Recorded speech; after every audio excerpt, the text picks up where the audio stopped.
The crystal champagne flute shattered against marble floor, silencing the entire restaurant. Clara Beaumont stood frozen, her waitress uniform soaked in Dom Perignon, while the Manhattan elite stared in horror. But the billionaire at table 7 wasn't looking at the mess. He was watching her speak flawless French to a crying tourist, transforming disaster into grace. In that moment, Adrian Sterling saw something everyone else had missed, a diamond disguised as dust. What happened next would change everything. Stay with me until the end of this incredible story, and comment below which city you're watching from. I'd love to know how far this tale has traveled. The February rain hammered against the windows of Madison's diner like an accusation. Each drop a reminder of dreams that had drowned somewhere between Paris and this grease-stained corner of Manhattan. Clara Beaumont pulled her worn cardigan tighter, though the chill she felt had nothing to do with the weather. It lived in her bones, now had taken residence there 3 years ago when she'd traded her doctoral thesis for an apron, her Sorbonne library card for a name tag that read simply Claire, because even her own name had been too complicated for her manager Tony to remember correctly. "Order up Claire," Tony's voice cut through the morning chaos like a rusty blade. "Table 12's been waiting 15 minutes. Clara, she refused to think of herself as Claire, even if everyone else did, grabbed the plates with practiced efficiency. Her hands, which had once traced the delicate script of medieval manuscripts, now bore the burns and cuts of 1,000 rushed services. She moved through those narrow aisles between tables, her body automatically adjusting to avoid the regular, who always sat too far from his table, the spot where the floor tile lifted just enough to catch an unwary heel. The table 7 that wobbled unless you knew to put your weight on the left corner. Table 7. Currently occupied by a man who seemed to exist in a different dimension from the rest of the diner's clientele. While truckers and office workers hunched over their phones or newspapers, he sat with a stillness that drew the eye. His suit probably cost more than Clara made in 6 months. His watch, she'd noticed it when he'd handed her his menu, was a Patek Philippe that could have paid off her student loans twice over. Adrian Sterling, though she didn't know his name yet, had been coming in every Tuesday and Thursday for the past month, always ordering the same thing: black coffee and whole wheat toast, no butter. "Excuse me, miss." A trembling voice pulled Clara from her observations. At table 3, an elderly woman sat with tears streaming down her weathered cheeks, clutching a cell phone like a lifeline. She was speaking rapid French, the words tumbling over each other in panic. "Je ne comprends pas, ma fille.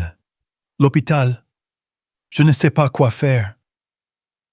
The other waitresses had already tried to help, but the language barrier had only increased the woman's distress. Clara set down her tray and knelt beside the woman's chair, switching to French as naturally as breathing. "Madame, je suis là. Respirez profondément. Votre fille est à l'hôpital." The relief that flooded the woman's face was immediate. "Oh, vous parlez français, merci mon Dieu." She clutched Clara's hand. "My daughter, she had emergency surgery. I just arrived from Lyon yesterday. She gave me this address to meet. But I got lost, and now the hospital is calling. And I don't understand what they're saying about insurance and forms and—" "Shh, it's okay." Clara soothed, still in French. "Let me help you." She took the phone gently, speaking to the hospital administrator in English, translating back and forth, her voice calm and authoritative. Within minutes, she had clarified the insurance situation, confirmed the surgery had gone well, and gotten the correct address for the woman to visit her daughter. "You need the subway," Clara explained, pulling a napkin toward her and sketching a quick map. "The green line to Columbus Circle, then transfer to the blue. I'll write it all down for you in French." Her pen moved swiftly, creating a detailed guide complete with landmarks. "And here," she pulled out her own phone, "I'm downloading the hospital's translation app for you. It will help when you get there." The woman Madame Dubois Clara had learned wept with gratitude. "You are an angel. How do you speak such perfect French? You sound Parisian." A shadow crossed Clara's face, so brief that only someone watching closely would have noticed. And someone was watching closely. "I studied there once," Clara said simply, helping Madame Dubois gather her things. "Let me call you a taxi. The subway might be overwhelming right now." "But I cannot afford—" Clara was already at the register pulling out her tip money from the previous day. $43. It would mean peanut butter sandwiches for the rest of the week, but she pressed it into Madame Dubois's hand. "For your taxi. Your daughter needs you." The elderly woman hugged her, fiercely whispering blessings in French, before hurrying out into the rain where Clara had already flagged down a cab. As Clara turned back to the diner, she found Tony standing there, arms crossed, face red. "What the hell was that, Claire? You've got 4 tables waiting. There was a customer who needed—" "I don't pay you to be a translator. I pay you to serve food. And you just gave away your tips. What are you, stupid?" The words hit like physical blows. Clara felt her spine straighten, felt something old and nearly forgotten flicker to life in her chest. "I was helping someone, Tony. Isn't that what service means? Service means getting orders right and keeping coffee hot. You want to play United Nations? Do it on your own time." He jerked his thumb toward the kitchen. "Marcus called in sick. You're pulling a double today." 16 hours. Clara's feet already ached at the thought. "I have class tonight." "Not anymore, you don't." She wanted to argue, wanted to remind him that she'd covered for 3 different people this month alone, that she hadn't taken a sick day in 2 years, that she was taking night classes to try to rebuild something of the life she'd lost. But the words died in her throat. She needed this job. Her studio apartment, if you could call a converted closet, an apartment, cost $1,800 a month. Her student loans, even in deferment, accumulated interest like a cancer.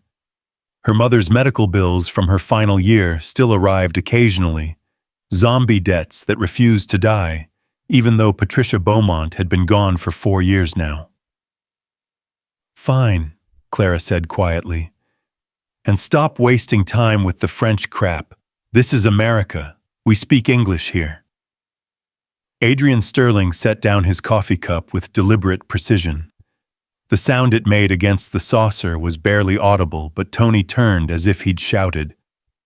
"Excuse me," Adrian said, his voice carrying the kind of quiet authority that made bigger men step aside. "I couldn't help but observe that interaction." Tony's belligerence faltered slightly. He could smell money the way sharks smell blood, and this customer reeked of it. "Just a little workplace discussion, sir. Nothing to concern yourself with." "On the contrary." Adrian stood, and Clara realized he was taller than she'd thought, his presence filling the space in a way that had nothing to do with physical size. "I've been coming here for several weeks, and I've noticed that your establishment runs on the backs of employees like her." He nodded toward Clara. "What I just witnessed was not just multilingual customer service of the highest caliber, but genuine human compassion. The fact that you would punish rather than praise such behavior suggests a fundamental misunderstanding of what makes a business successful." Tony's face had gone from red to purple. "Listen, buddy, I don't care how expensive your suit is." "Armani," Adrian said mildly. "Custom. But that's irrelevant. What is relevant is that I watched this young woman transform a crisis into calm, demonstrate fluency in at least 2 languages, and show the kind of problem-solving skills that most Fortune 500 executives would envy. And you called her stupid." The diner had gone silent. Even the cook had stopped banging pans in the kitchen. Clara stood frozen, mortified and mesmerized in equal measure. "She gave away her money," Tony sputtered. "She invested in human dignity. There's a difference. Adrian pulled out his wallet, extracted several bills. This should cover my breakfast and a suitable tip. He placed what looked like several $100s on the table. The tip is specifically for her, and if I find out you've taken even a penny of it, I'll make sure every food critic and health inspector in the city knows about the mouse droppings I've noticed behind the coffee station. Tony went white. There aren't any, aren't there? Adrian's smile was sharp as winter. He turned to Clara. Mademoiselle, your French is impeccable. Sorbonne. Clara nodded, unable to speak. Thought so. You have a particular accent, 3rd arrondissement, perhaps near the Marais. How did you? I spent several years in Paris. One learns to distinguish these things. He pulled out a business card, held it out to her. If you ever tire of having your talents wasted, call me. Clara took the card with numb fingers. Adrian Sterling, CEO, Sterling International Holdings. He walked out into the rain without an umbrella, as if weather was something that happened to other people. Clara stood there holding the card while Tony snatched the money from the table. Get back to work, he snarled. And don't think this changes anything. You're still pulling that double. The rest of the morning passed in a blur. Clara's body went through the motions, pour coffee, take orders, deliver food, clear tables while her mind replayed the encounter. She'd been invisible for so long, had trained herself to be invisible that being seen felt like stepping into sudden sunlight after years in a cave. Girl, what just happened? Denise, the other waitress on shift, cornered her by the coffee maker. That man just read Tony for filth, and that tip Claire that was like $500. He was just being kind, Clara mumbled, refilling the sugar dispensers. Kind, Denise laughed. Honey, men like that don't do kind. They do investments. He saw something in you. She lowered her voice. You really speak French, like for real French. I studied there. Clara said the same simple explanation she always gave. And you're here slinging hash, girl, that don't make no sense. It didn't make sense, Clara knew. Nothing about her life made sense anymore. 3 years ago, she'd been defending her dissertation proposal at the Sorbonne, her research on medieval French literature earning praise from professors who rarely praised anyone. She'd had an apartment with a view of the Seine, a circle of brilliant friends, a future that sparkled with possibility. Then the call came. Your mother is sick, terminal. Come home. She'd thought it would be temporary. A few months, maybe a year. She'd take care of her mother, then return to Paris, pick up where she left off. But cancer doesn't follow schedules. Her mother's illness stretched on, eating through savings, requiring constant care. Clara's visa expired. Her position at the university was filled. Her apartment was rented to someone else.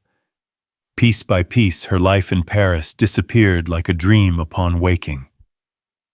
By the time Patricia Beaumont died, whispering, I'm sorry, with her last breath, sorry for being sick, sorry for needing her daughter, sorry for dying. Clara had nothing left to return to. The medical bills had devoured her savings. The gap in her academic career was a chasm no bridge could cross. She was 31 years old, with a half-finished doctorate, a resume that no one in America understood, and a grief so heavy it took all her strength just to carry it through each day. The diner job was supposed to be temporary too, just until she figured out what came next. But temporary had a way of becoming permanent when you were too tired to fight it. Clara, Tony's voice cracked like a whip. Order up! The lunch rush hit like a tsunami. Every table filled the wait, stretching out the door. Clara moved in the familiar dance of service, her body knowing the steps even as her mind drifted. Table 4 wanted extra mayo. Table 8 was allergic to gluten, good luck with that, in a place where everything touched everything else. Table 12 was drunk already, hands getting grabby every time she passed. "Hey, sweetheart," the drunk slurred as she refilled his coffee. "You got a nice ass for a skinny thing." Once in Paris, a man had tried to touch her inappropriately in a cafe. She'd dressed him down in French so eloquently that other patrons had applauded. Now she just stepped back, kept her expression neutral, moved on. This was survival, not living. The afternoon stretched into evening. Her feet went from aching to numb. Her back screamed with every bend to clear a table. Denise left at 3, replaced by Monica, who spent most of her shift on her phone. The dinner rush was lighter. Madison's wasn't exactly a dinner destination, but the customers were often worse. Tired from their own long days, impatient, demanding. "This steak is overcooked," a man in a cheap suit complained, though he'd already eaten half of it. "I'll have the kitchen make you a new one," Clara offered, knowing Tony would take it out of her pay. "I don't have time for that. I want it comped." "I'll speak to the manager. You'll do more than that if you want a tip, sweetheart." She got him his free meal. He left $2 on a $40 check. By 8 o'clock, the diner had settled into its evening rhythm. A few regulars at the counter, a couple in the corner booth, having what looked like a breakup conversation, a student with textbooks spread across table 6. Clara was refilling ketchup bottles when the bell over the door chimed. A woman walked in who looked like she'd stepped out of Vogue. Tall, elegant, with the kind of bone structure that made other women consider plastic surgery. Her coat probably cost more than Clara made in a year. She looked around the diner with barely concealed disgust before her eyes landed on Clara. "You," she said, her accent crisp, British or maybe international school. "You're Clara Beaumont." Clara nearly dropped the ketchup bottle. No one had called her by her full name in years. "I'm Claire. Can I help you?" "Clara Beaumont," the woman repeated as if Clara hadn't spoken. "You spoke to my brother this morning, Adrian Sterling." The business card in Clara's pocket suddenly felt like it was burning. "I don't understand. He's decided to fixate on you." The woman's tone suggested this was both ridiculous and annoying. "God knows why. Some misguided sense of charity, perhaps. He sent me to give you this." She held out a black envelope, heavy stock, Clara's name written in calligraphy across the front. "I don't—" "Take it," the woman interrupted. "I don't have all night to stand in this establishment." Clara took the envelope with trembling fingers. The woman turned to leave, then paused. "A word of advice: my brother collects broken things. He thinks he can fix them. But some things, Miss Beaumont, are broken for a reason." She swept out, leaving Clara standing there with the envelope and the attention of everyone in the diner. "What was that about?" Monica asked, eyes wide. "I don't know," Clara said honestly. "Well, open it. I need to."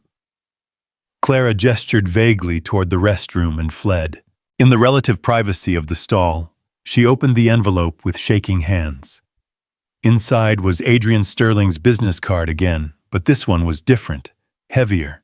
When she turned it over, there was a handwritten note: "Talent is universal, opportunity is not. Tomorrow, 3 p.m., LaGuardia Airport Private Terminal. The jet will wait until 4. Beneath that paper clipped to the card was a first-class ticket to Paris. Not commercial first class. Private jet first class. The kind of ticket that didn't have a price printed on it, because if you had to ask, you couldn't afford it. Clara sat down on the closed toilet lid, her legs suddenly unable to support her. This couldn't be real. Things like this didn't happen.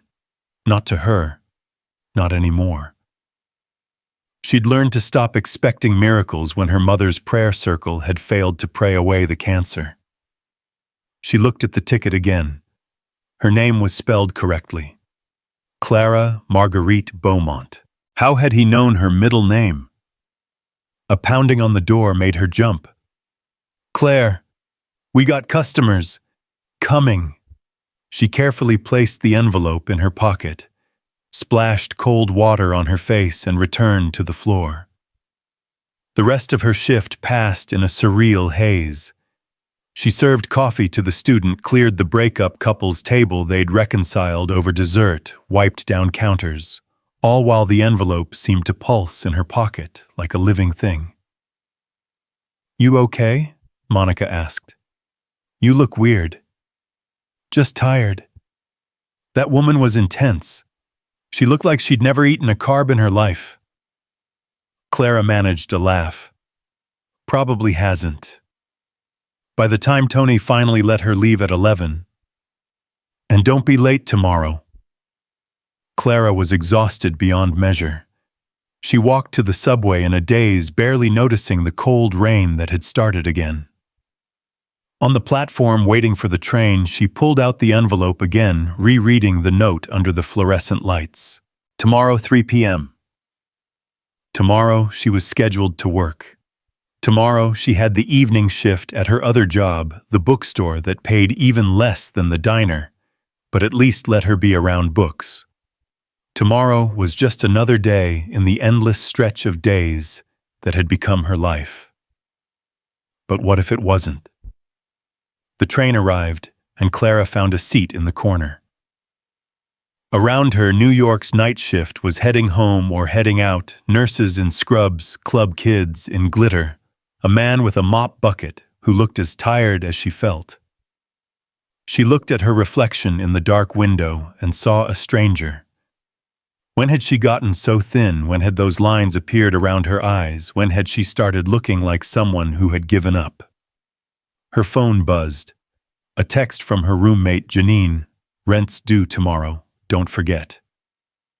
$1,800 she didn't have. She'd been planning to ask Tony for an advance, knowing he'd say no, or demand something in return she wasn't willing to give. The bookstore might give her an extra shift, but that would mean missing her night classes, the only thing keeping her connected to the life she'd once planned. She looked at the ticket again. Paris. The city that had been home in a way New York never could be. The city where she'd been Dr. Beaumont almost, where she'd had a voice, a purpose, a future. But this had to be some kind of game. Rich people played games like this, didn't they? Elaborate pranks or power trips. Why would Adrian Sterling, CEO of whatever Sterling International Holdings was, care about a waitress who spoke French? His sister had said it, he collected broken things. Was that what she was now, a broken thing? Her stop came too soon. She climbed the stairs to street level, the rain hitting her face like a slap. Her apartment building, a generous description for the converted warehouse, loomed in the darkness. 5 flights up, no elevator, the stairwell smelling of things she'd learned not to identify. Inside her apartment, her room really, with a hot plate, and a bathroom so small she could touch both walls at once. Clara sat on her narrow bed and spread out the contents of the envelope. The business card, the note, the ticket.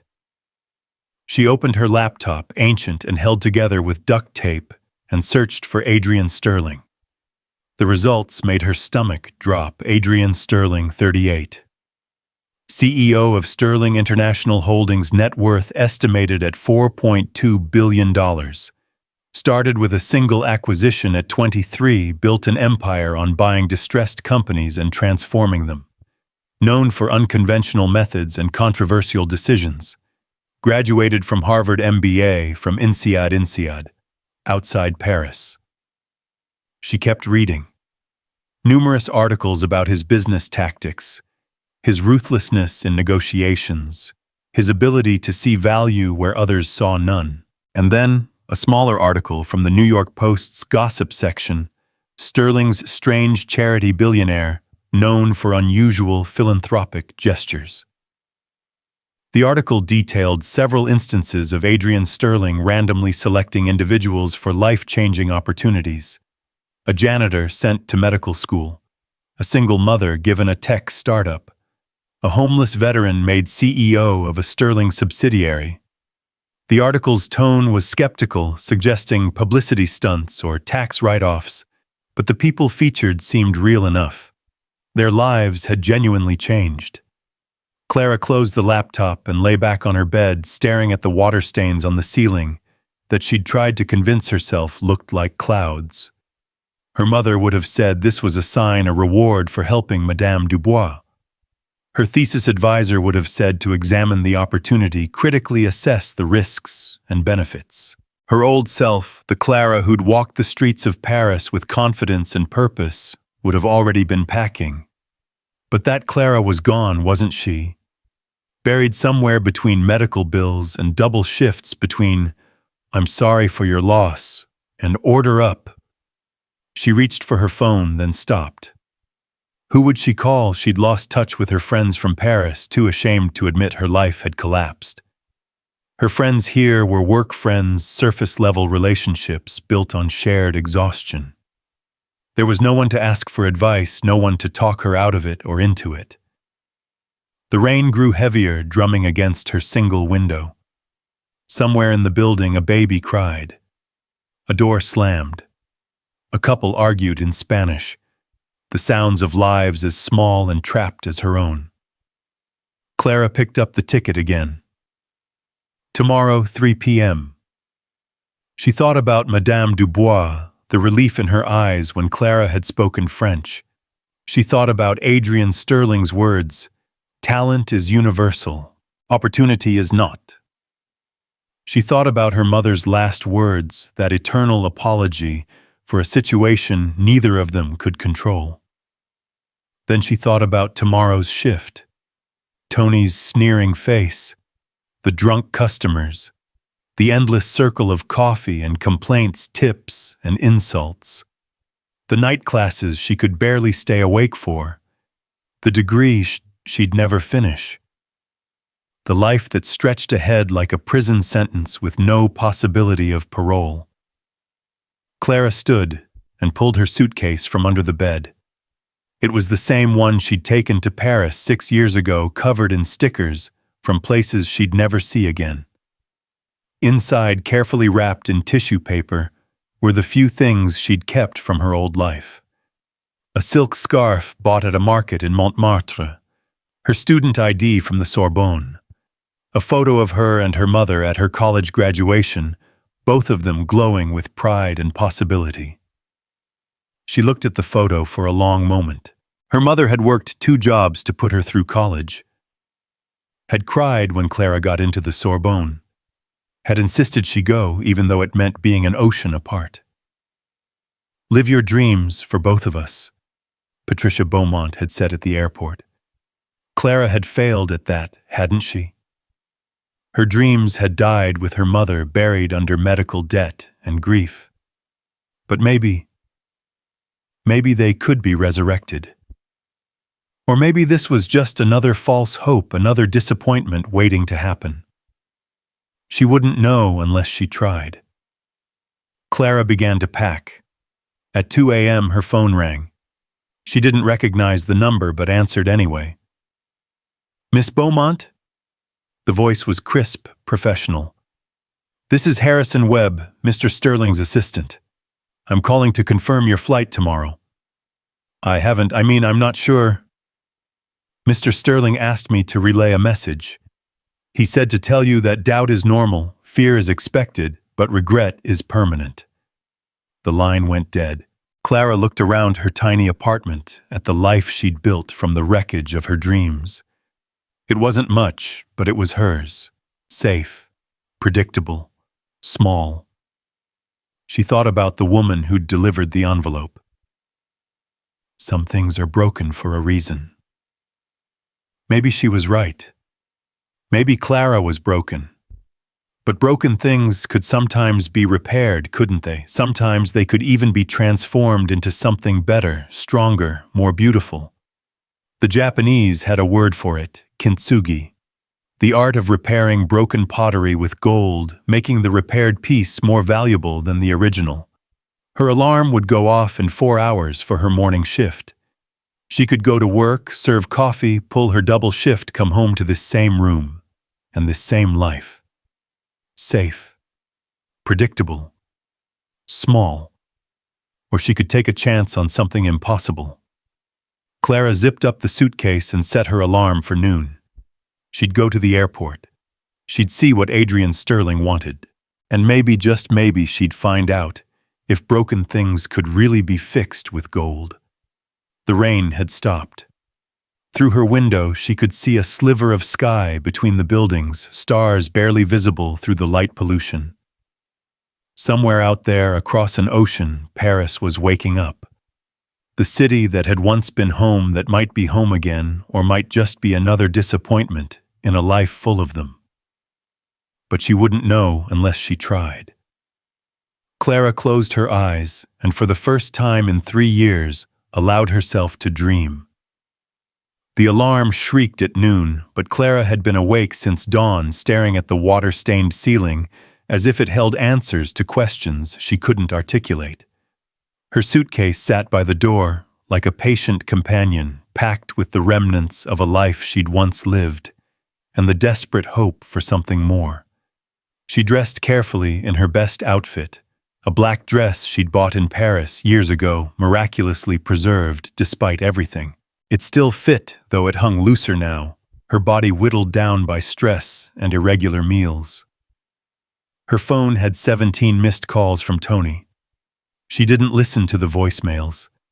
She knew what they would say, could hear his voice in her head, apoplectic with rage that she hadn't shown up for her morning shift. There would be no going back after this. If Adrian Sterling's offer turned out to be some elaborate joke or mistake, she'd have burned her only bridge, shabby as it was. The subway ride to LaGuardia felt like traveling through a dream. The familiar sights, graffiti-covered walls, exhausted faces, the screech of metal on metal seemed suddenly foreign, as if she were already disconnecting from this life. A homeless man played saxophone at the Times Square station, the melody haunting and beautiful. Clara dropped her last $5 into his case. If this worked out, she wouldn't need it. If it didn't, $5 wouldn't save her anyway. She'd looked up the private terminal online. It was a different world from the chaos of the main airport, a place where money bought not just comfort, but invisibility from the masses. As her Uber pulled up, charged to a credit card that was already maxed out, Clara saw sleek black cars disgorging passengers who walked with the confidence of people who never worried about anything as mundane as money. "You sure this is right, miss?" the driver asked, eyeing her skeptically. "Yes," Clara said, with more confidence than she felt. "Thank you." The terminal's entrance was all glass and steel, minimalist and intimidating. A security guard looked at her approach with professional suspicion until she showed him the ticket. His entire demeanor changed. "Ms. Beaumont, welcome. Mr. Sterling's jet is at Gate 3. Through security and to your left. They're expecting you." The security process was nothing like commercial flights. No lines, no shoes removed, no dignity stripped away in the name of safety. A polite woman checked her passport, thankfully still valid, though just barely, and waved her through with a smile. Gate 3 opened onto the tarmac, where a Gulfstream G650 waited, its white body gleaming in the afternoon sun. Clara had seen such planes in movies, but never imagined she'd board one. A flight attendant stood at the bottom of the stairs, her uniform impeccable, her smile warm but professional. "Ms. Beaumont, welcome aboard. Mr. Sterling is already on board." Clara's stomach dropped. She'd somehow assumed she'd be traveling alone, that this mysterious invitation didn't include face-to-face interaction with the billionaire who'd upended her life with a business card and a plane ticket. She climbed the stairs on legs that felt disconnected from her body. The interior of the jet was like stepping into a luxury hotel, cream leather seats, polished wood surfaces, fresh flowers in crystal vases, somehow secured despite the potential for turbulence. and there, seated at a table covered in documents, was Adrian Sterling.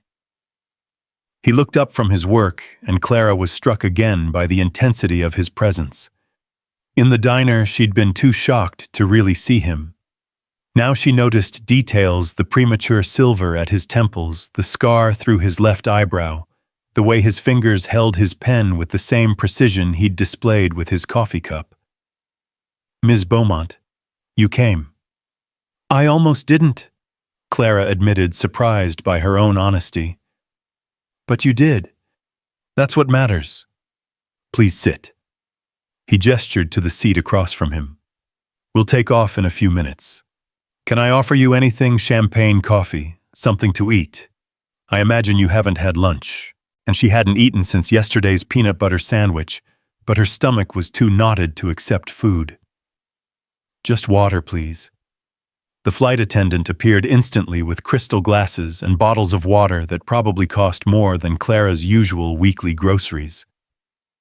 As the plane began to taxi, Adrian gathered his documents into a leather portfolio and gave Clara his full attention. "You're wondering why you're here," he said. It wasn't a question. "Among other things, your sister seemed to think you have a habit of collecting broken things." A smile flickered across his face.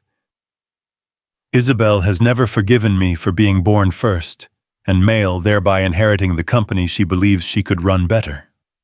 She's probably right, but our father was terribly traditional. To answer your implied question, I don't collect broken things. I invest in undervalued assets." "And you think I'm an undervalued asset?" "I know you are." The plane lifted off, and Clara gripped the armrests involuntarily. Adrian continued as if they were sitting in a boardroom rather than hurtling into the sky. "This morning I watched you handle a situation that would have flustered most people. You switched languages seamlessly, solved multiple problems simultaneously, showed empathy while maintaining efficiency, and gave away your own money to a stranger. Do you know how rare that combination of skills is? Apparently not rare enough to keep me from being a waitress." "Being a waitress isn't the problem. The problem is being a waitress when you have the capability to be so much more. Tell me about Paris."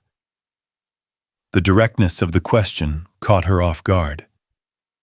"What do you want to know?" "Everything. Start with why you chose medieval French literature."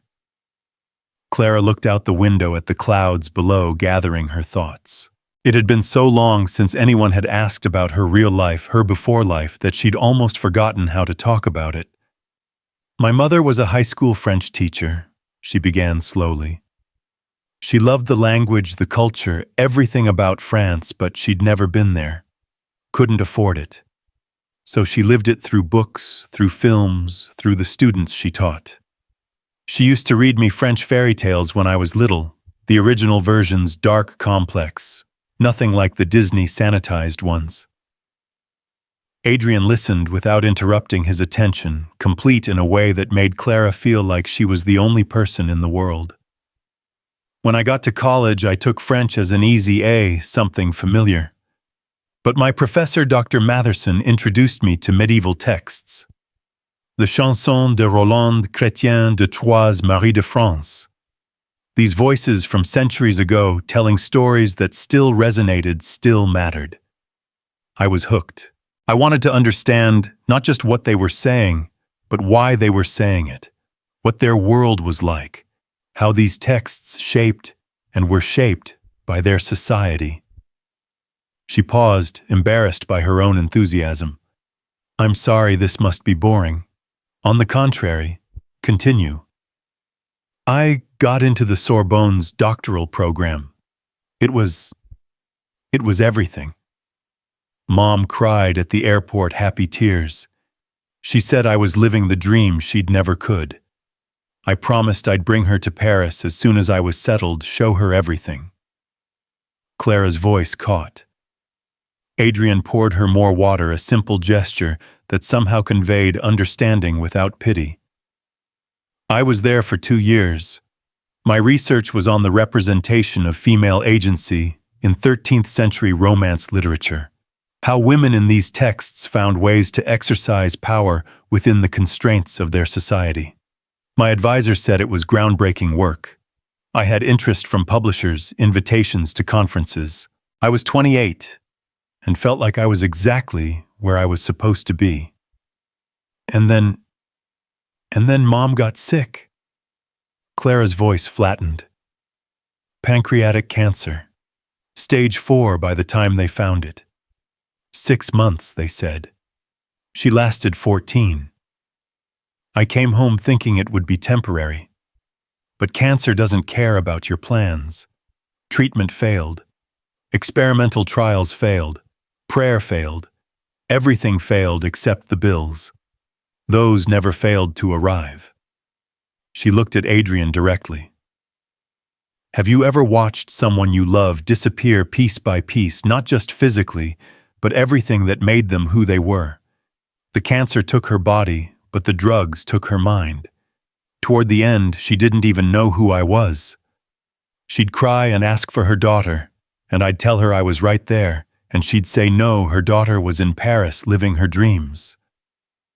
The plane hummed around them, insulating them from the world 30,000 feet below. After she died, there was nothing to go back to. My position at the Sorbonne was gone. My apartment was gone. My life was gone. And the debt. God, the debt. Even with insurance, even with selling everything, even with the GoFundMe that raised a pathetic $3,000, I owed more than I could ever imagine paying. So I took the first job I could find, and the second, and the third. And somewhere along the way, I stopped being Clara, who was getting her doctorate, and became Claire, who brings your coffee. Adrian was quiet for a long moment. When he spoke, his voice carried something Clara couldn't quite identify, recognition perhaps, or kinship. My father built Sterling Industries from nothing, he said. Classic American success story. Immigrant worked 3 jobs, saved every penny, bought a failing factory, and turned it around. By the time I was born, we were comfortable. By the time I was 10, we were wealthy. But wealth couldn't stop the car accident that killed him when I was 15. Drunk driver. 2 in the afternoon on a Tuesday. Clara found herself leaning forward, drawn into his story as he'd been drawn into hers. My mother fell apart. Isabel was only 12. The board tried to take the company, said a widow and 2 children couldn't run it. They were probably right. But I spent the next 8 years proving them wrong. Harvard at 16, graduated at 19, MBA at 21. I took over the company at 23 and turned it into what it is now. But somewhere in that process, I forgot how to be anything other than Adrian Sterling, CEO, until recently. What changed? I met someone who reminded me that there's a difference between surviving and living. She died 6 months ago. Cancer like your mother. She was a translator at the UN, spoke 7 languages fluently. We met at a charity gala. She was there, as someone's +1 spent the whole evening translating conversations between delegates who were too proud to admit they needed help. I was fascinated. We dated for 3 years. She made me see the world differently, made me remember that business was supposed to be a means to an end, not the end itself. The pain in his voice was carefully controlled, but unmistakable. When she got sick, I threw everything at it. The best doctors, experimental treatments, flew her to specialists in Switzerland, Japan, anywhere that offered hope. Nothing worked. But even dying, she was more alive than most people ever are. She made me promise to do something with my wealth besides accumulate more of it. To look for potential in unexpected places. To remember that value isn't always measured in dollars. Is that what I am keeping a promise to a dead woman? Adrian's laugh was sharp, almost bitter. No, you're what I've been looking for without knowing I was looking. Someone who understands loss but hasn't let it make them cruel. Someone with talent that's being wasted. someone who needs a chance. And Paris, Paris. Because that's where you were before everything went wrong. And because I have a problem there that requires someone with your specific skills. Clara felt the conversation shift, becoming more businesslike. What kind of problem? I'm trying to acquire a French luxury goods company. Maison Lefebvre. You've heard of them. Everyone had heard of Maison Lefebvre. They made handbags that cost more than cars, perfumes that were basically liquid gold, a heritage that stretched back to Napoleon's court. The family has run it for 7 generations, Adrian continued. But the current generation is struggling. The patriarch died 2 years ago, leaving it to his widow Geneviève. She's 91, sharp as a blade, and thoroughly despises Americans trying to buy French heritage. I've been negotiating for 8 months. We're offering more than the company is worth, guaranteeing jobs, promising to maintain their traditions. She won't even meet with me. So you want me to what? Translate? I want you to be my cultural interpreter. My team speaks French, but they don't understand French. There's a difference. You do. You've lived in both worlds. You can bridge them. Clara shook her head. I'm not qualified for that. I study medieval literature, not business. You're more qualified than anyone else I could hire. You understand narratives, how stories shape identity. What is a heritage brand but a story a company tells about itself? What is negotiation but understanding the story the other party needs to hear? The flight attendant appeared to announce they'd be landing in an hour. Time had passed without Clara noticing something that hadn't happened in years. She'd been present, engaged, alive to the moment in a way she'd forgotten was possible. What happens when we land? She asked. We go to my apartment. You'll have your own suite, completely private. Tomorrow we meet with my Paris team to brief you on Maison Lefebvre. The day after we have a reception at the embassy where Geneviève Lefebvre will be. If you can get her to speak with you, to see you as something other than another American corporate raider, we might have a chance.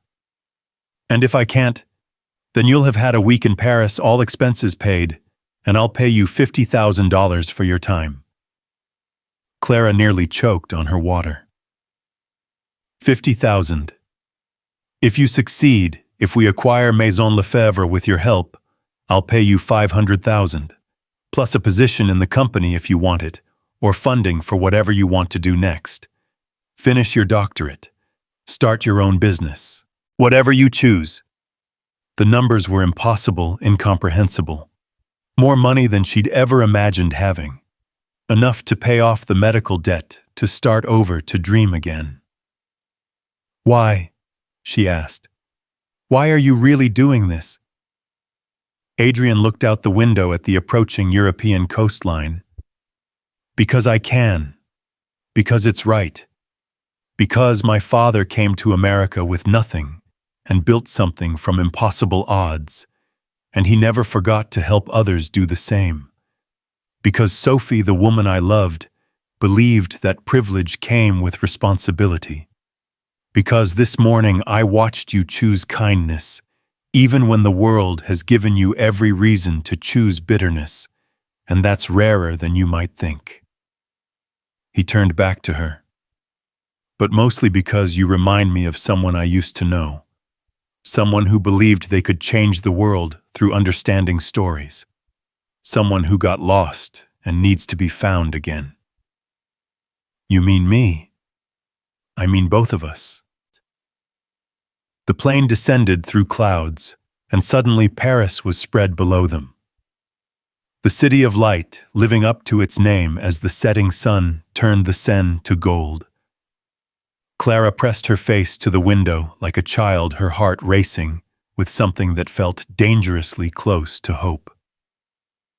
I don't have the right clothes for embassy receptions, she said, practical concerns surfacing through her wonder. That's what tomorrow morning is for. Isabel will take you shopping. Your sister who hates me, she doesn't hate you. She hates what you represent, my tendency to trust instinct over analysis. But she's also the best stylist in New York, and she loves a challenge. Making you look like you belong at an embassy reception, she'll see it as a chance to prove her superiority. The plane touched down at Le Bourget, the private airport north of Paris. No customs lines here either, just a smooth transition from plane to waiting car. The driver greeted them in French, and Clara responded automatically, the language flowing back like muscle memory. Adrian smiled. Your accent really is perfect. The drive into Paris was surreal. Clara knew these streets, had walked them countless times, but seeing them from the back of a chauffeur-driven Mercedes was a different experience entirely. They passed through the 16th arrondissement, wealth evident in every perfectly maintained building, every manicured garden glimpsed through iron gates. Adrian's apartment was on Avenue Foch, one of the most expensive streets in the world. The building was Haussmannian perfection, all cream stone and wrought iron balconies. A doorman greeted them by name, greeted Adrian by name, and looked at Clara with polite curiosity. The apartment itself was massive, the kind of space that shouldn't exist in a city where people paid fortunes for closets. High ceilings, parquet floors, windows overlooking the tree-lined avenue. It was decorated with understated elegance, modern art, that was probably original furniture that managed to be both beautiful and comfortable, a kitchen that looked like it had never been used. Your suite is through here. Adrian led her down a hallway lined with photographs, not of him she noticed, but of places. Mountains, oceans, cities at night. The password for the Wi-Fi is Baudelaire 447. There's food in the kitchen, or we can order anything you'd like. The team meeting is at 9 tomorrow morning. Isabel will pick you up at 7 for shopping. 7 in the morning. She believes suffering builds character. Try to get some rest. Your body clock will be confused for a few days. He turned to leave, then paused. Clara, you made the right choice, coming here. How do you know? Because the wrong choice would have been staying. That much I'm certain of. Alone in the suite, which was larger than any apartment she'd ever lived in, Clara sat on the bed and tried to process the last 12 hours. This morning she'd been a waitress in a Manhattan diner. Tonight she was in Paris in a billionaire's apartment preparing to negotiate with French nobility. It was impossible. It was happening. She walked to the window and looked out at the city she'd once called home. The Eiffel Tower glittered in the distance, its hourly light show beginning. She'd watched this same show from a tiny apartment in the 5th arrondissement, back when she'd been a different person with a different life. That Clara had believed anything was possible. This Clara had learned better. Or had she? Her phone buzzed with texts from New York. Monica asking if she was okay. Tony's messages progressing from angry to threatening to pleading as he realized she wasn't coming back. Janine about the rent. The bookstore manager wondering if she was sick. Clara turned off the phone.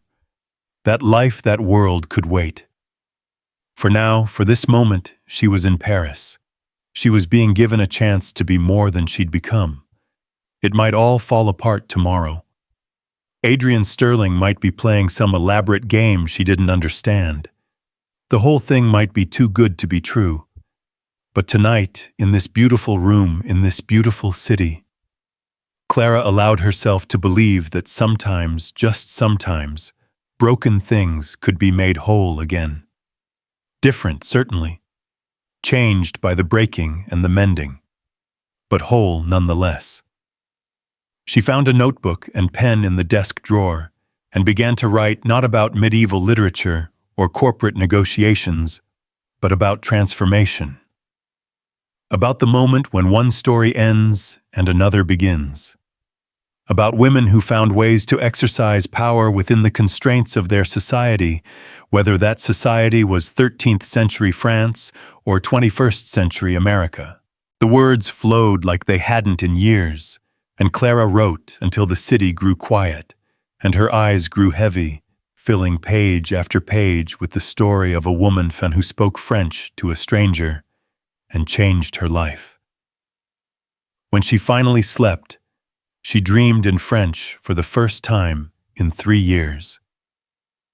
In the dream, her mother was alive and young, and in Paris, walking along the Seine, turning back to wave at Clara with a smile that said everything was going to be all right.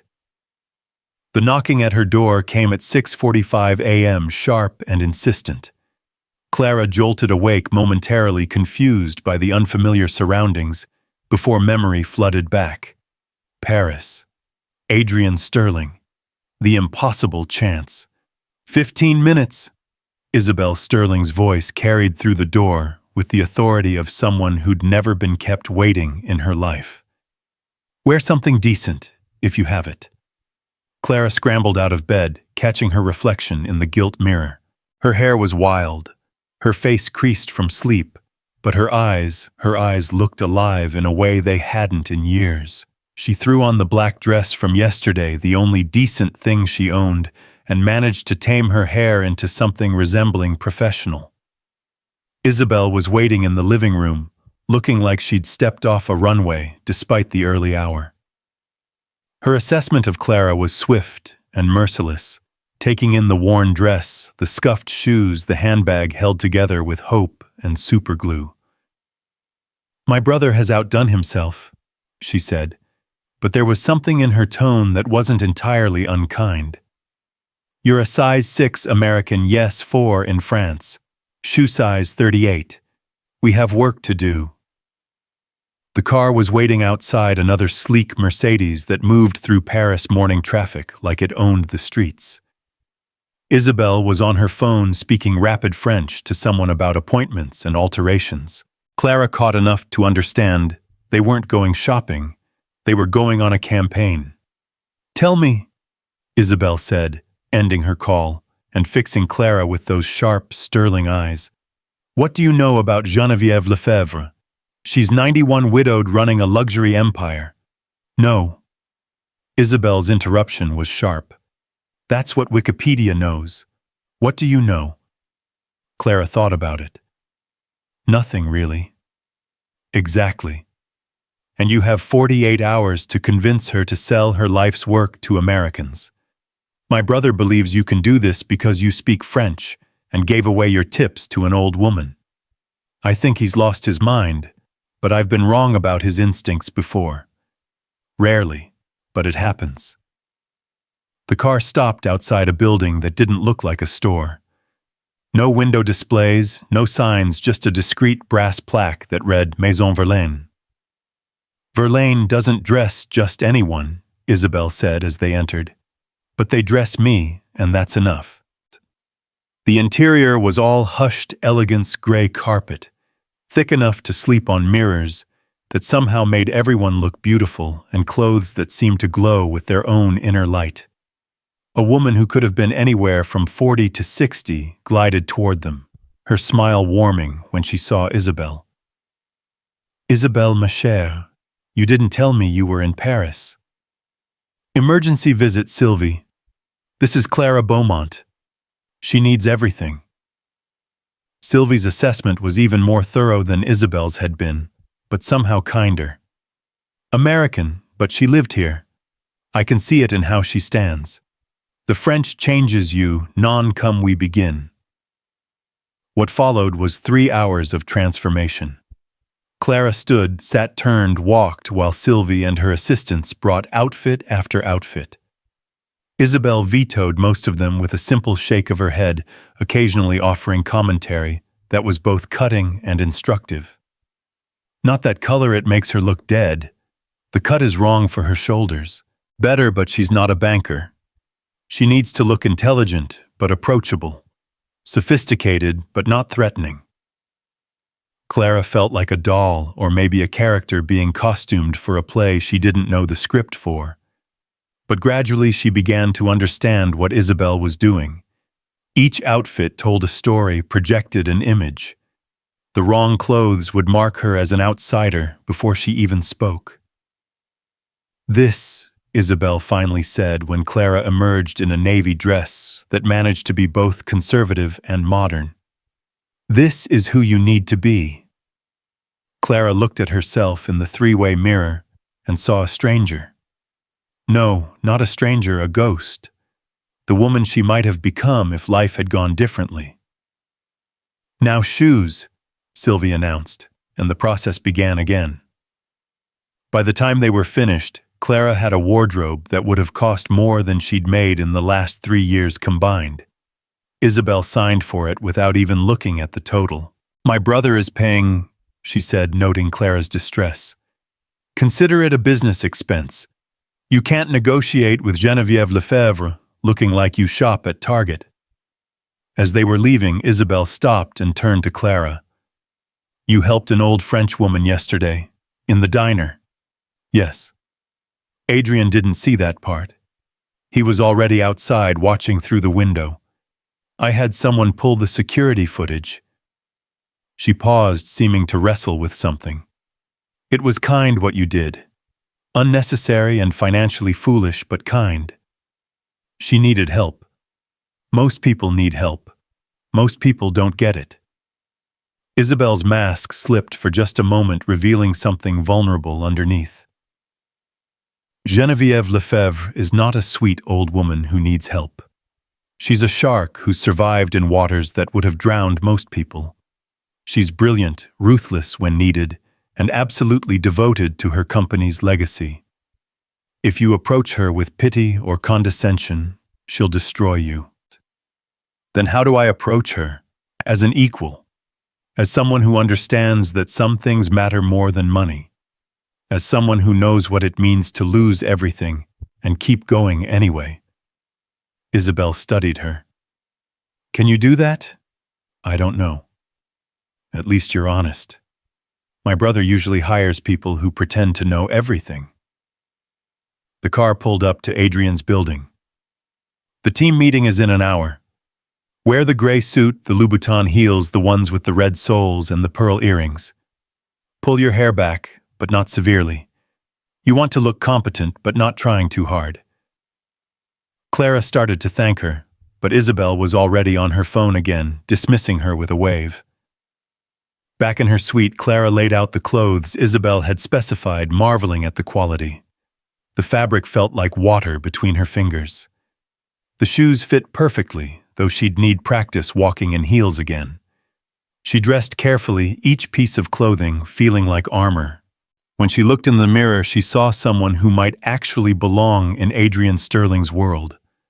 It was an illusion, but maybe that's all confidence ever was, a well-constructed illusion that you wore until it became real. The team meeting was in the apartment's study, a room lined with books that looked like they'd actually been read. 5 people sat around a conference table that probably cost more than most people's cars. They all looked up when Clara entered, their expressions ranging from curiosity to skepticism. Adrian stood. "Everyone, this is Clara Beaumont. She'll be our cultural liaison for the Lefebvre acquisition. Clara, this is the team." The introductions were a blur of names and titles. James Chen, CFO of Sterling International. Marie Dubois, Head of European Acquisitions. Robert Fitzgerald, Legal Counsel. Sarah Kim, Strategic Planning. They all smiled politely, but Clara could feel their doubt. Who was this woman their boss had pulled out of nowhere? "Let's begin with background," Adrian said, and Marie pulled up a presentation on the wall-mounted screen. For the next 2 hours, Clara was immersed in the world of Maison Lefebvre. Founded in 1831 by François Lefebvre, a leather craftsman who'd made gloves for the aristocracy. Survived the Revolution of 1848, the Commune, 2 world wars. Each generation had added something: handbags in the 1920s, perfume in the 1950s, ready-to-wear in the 1980s. But always at its heart, it remained a family company. "The problem," Marie explained, "is that the family is dying out. Genevieve's son died in a skiing accident 10 years ago. Her daughter lives in Japan and has no interest in the business. The grandchildren are all pursuing other careers. If Genevieve doesn't sell, the company will likely fragment after her death, picked apart by competitors. She knows this, Robert added. We've made that clear, but she'd rather see it die than sell to Americans. Why? Clara asked. Because Americans destroyed her father's company, Adrian said quietly. Not Maison Lefebvre, another family business. Her father was on the board. An American conglomerate bought it in the 1960s, promised to maintain its traditions, then gutted it within 2 years. Moved production to Taiwan, cheapened the materials traded on the name until the brand meant nothing. Her father never recovered. She watched him drink himself to death over it. The room fell silent. Clara understood now why this acquisition had been so difficult. They weren't just asking Genevieve to sell a company. They were asking her to trust the people she blamed for her father's destruction. So why would she ever sell to us? Clara asked. Because we're not those Americans, James said.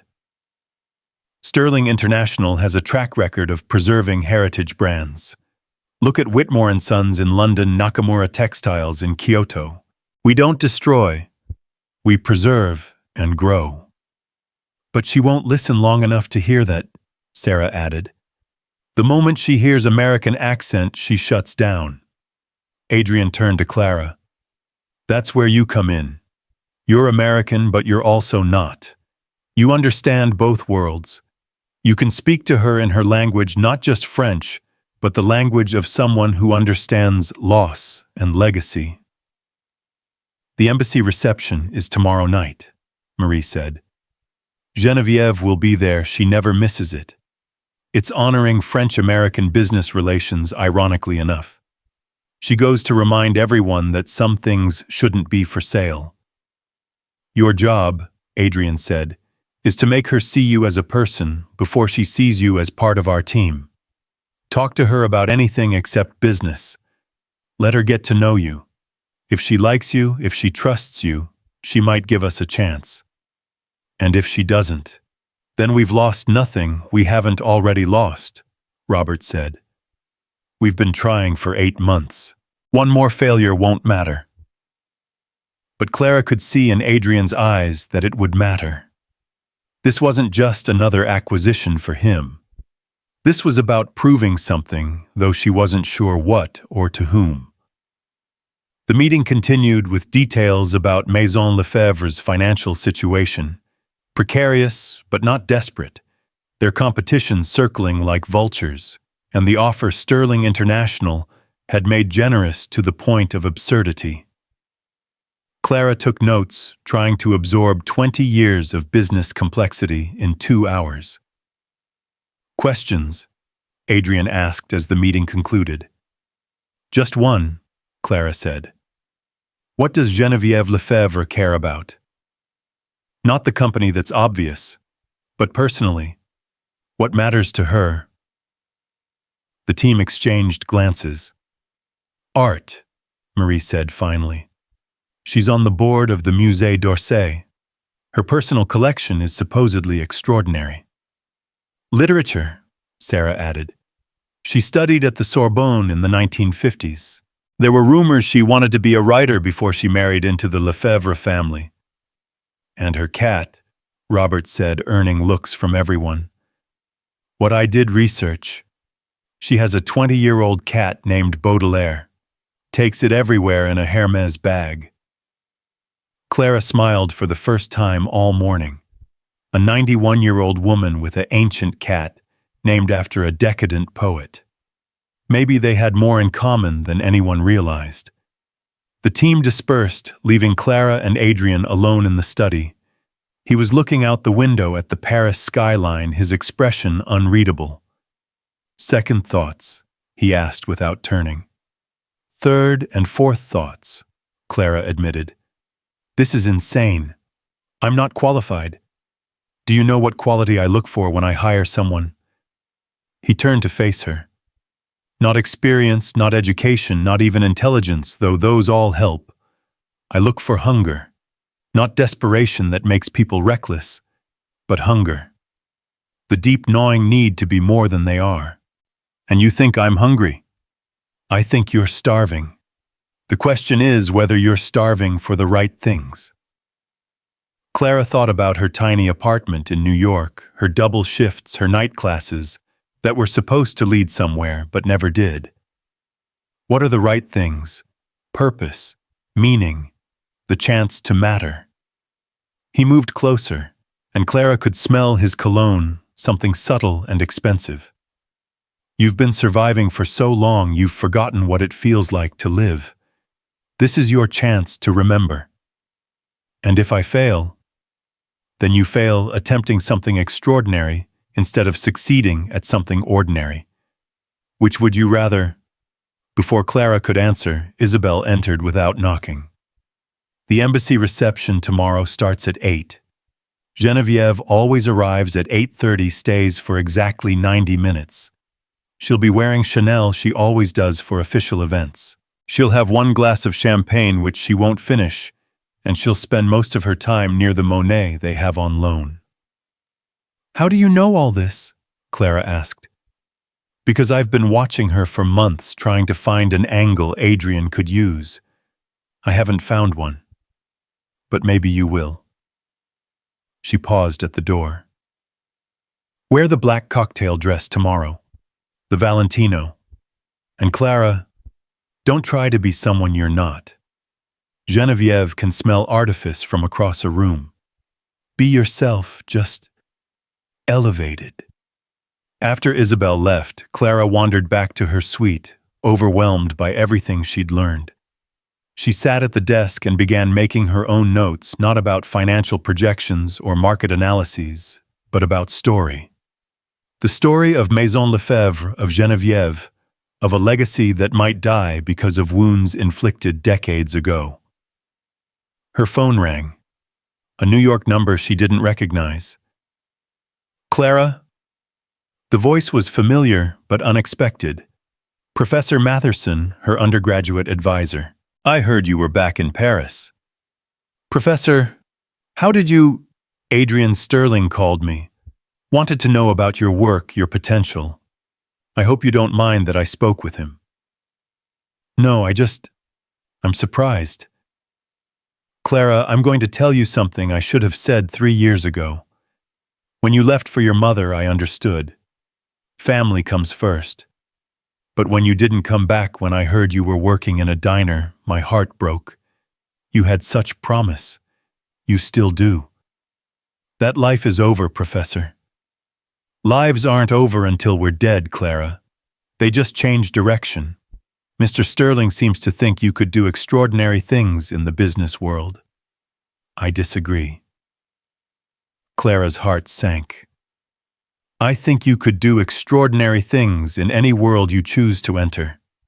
You have a gift for seeing connections others miss, for understanding the human story behind the facts. Whether you use that gift in academia or business or something else entirely doesn't matter. What matters is that you use it. After the call ended, Clara sat staring at the Paris rooftops. Tomorrow night, she would walk into an embassy reception and try to convince a 91-year-old woman to trust her. It seemed impossible. But then, 48 hours ago, she'd been serving coffee to truckers and wondering how she'd make rent. She pulled out the notebook from last night and continued writing. But this time, it wasn't about the past. It was about the future, about possibilities, about a woman who was learning to be hungry for the right things. That evening, Adrian knocked on her door. I thought you might want to see something, he said, leading her to a different part of the apartment she hadn't explored. It was a library, floor-to-ceiling books, a rolling ladder, the smell of leather and old paper. But what caught her attention was the section dedicated to medieval French literature. First editions, rare manuscripts under glass texts she'd only dreamed of seeing. Sophie collected them, Adrian said quietly. She couldn't read medieval French, but she knew I was trying to learn. She thought one day we'd have children who would appreciate them. Clara ran her fingers reverently along the spines.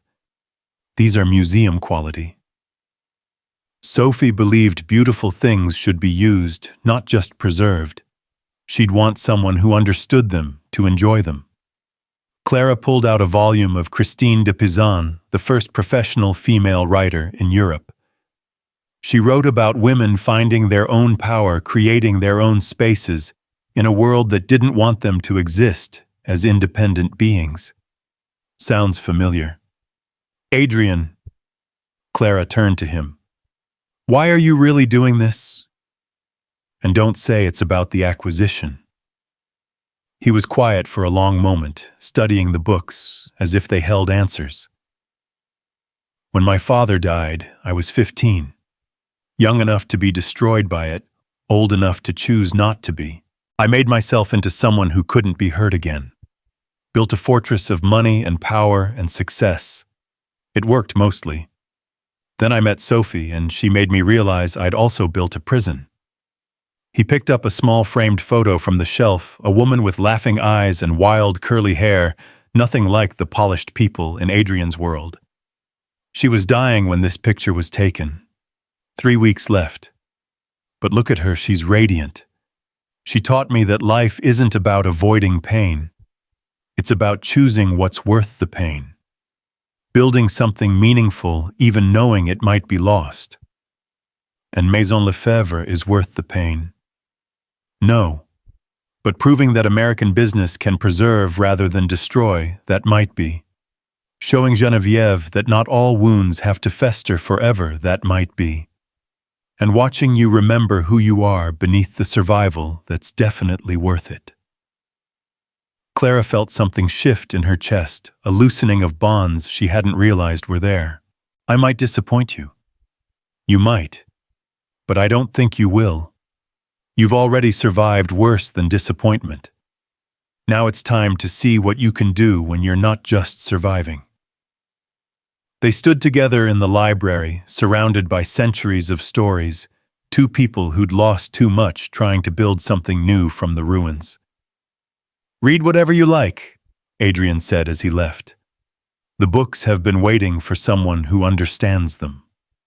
Clara stayed in the library until midnight, reading Christine de Pizan by lamplight, thinking about women who'd found ways to claim power in impossible circumstances. Tomorrow, she would walk into an embassy reception and try to change the mind of a woman who had every reason to say no. But tonight, in this beautiful room full of ancient wisdom and modern loss, Clara let herself believe that sometimes the impossible was just another word for untried. The next morning arrived with unexpected rain, turning Paris into an impressionist painting through Clara's window. She'd barely slept, her mind cycling through everything she'd learned about Geneviève Lefebvre, searching for the key that might unlock a conversation. The black Valentino dress hung on the wardrobe door, like a beautiful question mark, its silk catching the gray light. Adrian was already gone when she emerged for breakfast, some emergency in Singapore that required his attention. But he'd left a note in his precise handwriting, "Trust your instincts. They brought you this far." Next to it sat a first edition of Baudelaire's Les Fleurs du Mal, with a bookmark at L'Invitation au Voyage. The poem about escaping to a place where everything's order and beauty, luxury and calm. Clara wondered if he'd chosen it deliberately or if it was coincidence that he'd marked a poem about transformation and escape. She spent the mornings in the library, but not reading business reports. Instead, she immersed herself in French poetry from the 1950s, the era when Geneviève would have been at the Sorbonne. She read about post-war Paris, about a generation of women who'd tasted independence during the occupation and struggled to maintain it in peacetime. By noon, she felt like she understood something essential about the woman she'd meet tonight.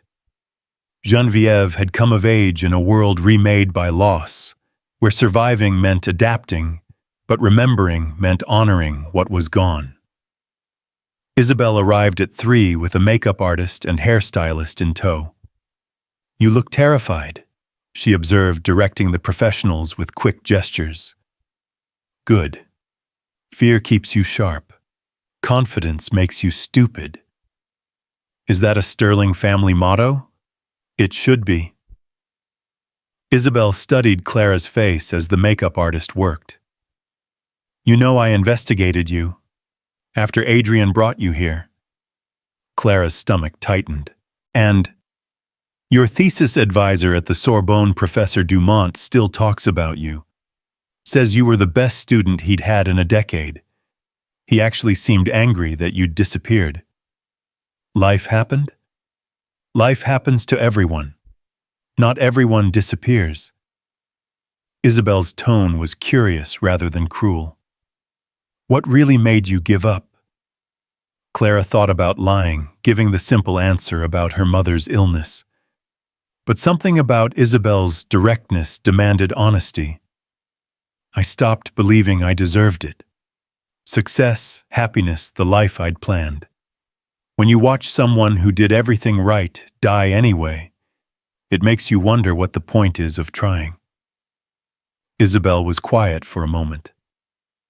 Our mother died when I was 17. Ovarian cancer.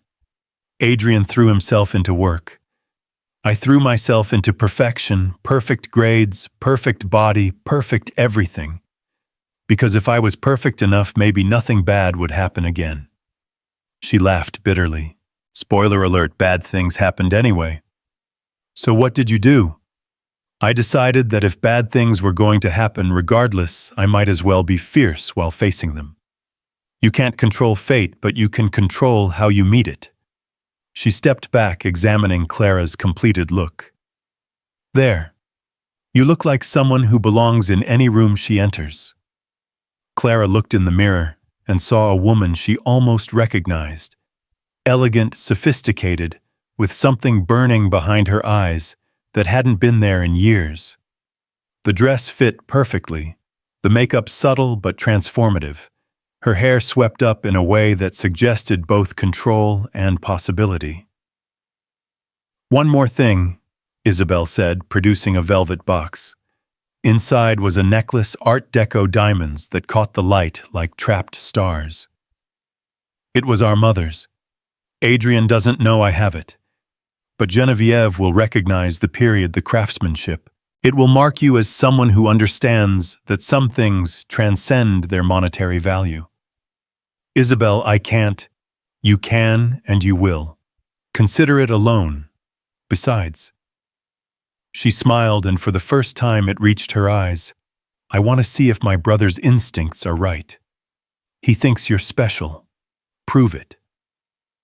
The ride to the embassy felt like traveling through time.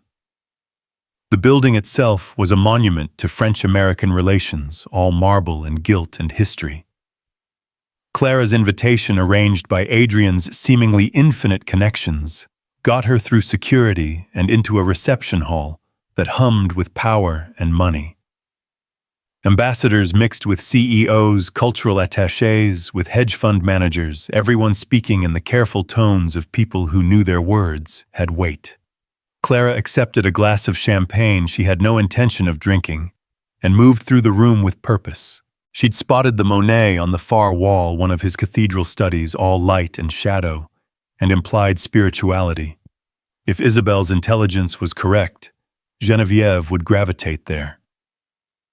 She was examining the painting's brushwork when she heard it, a voice like aged cognac, smooth and complex, speaking French with the kind of accent that had largely disappeared from the modern world. Americans always stand too close to Monet, the voice said. They want to understand the technique instead of feeling the impression. Clara turned to find Geneviève Lefebvre, 91 years old, but carrying herself like a woman who'd never needed anyone's permission for anything. She was smaller than Clara had expected, dressed in Chanel as predicted, with eyes that were startlingly alert and appraising. In her arms was a Hermès bag that moved slightly, Baudelaire the cat, presumably. The French stand too far back, Clara replied in French, her accent deliberately precise. They're so used to beauty they forget to really see it. Genevieve's eyebrows rose slightly. You're not French, but you're not typically American either. The third arrondissement, if I had to guess, but with something else. Time abroad that actually changed you rather than just decorated your resume. You have a remarkable ear. I have a remarkable many things, my dear. When you reach my age, you either accumulate wisdom or wealth. I've managed both, though I sometimes wonder if they're mutually exclusive.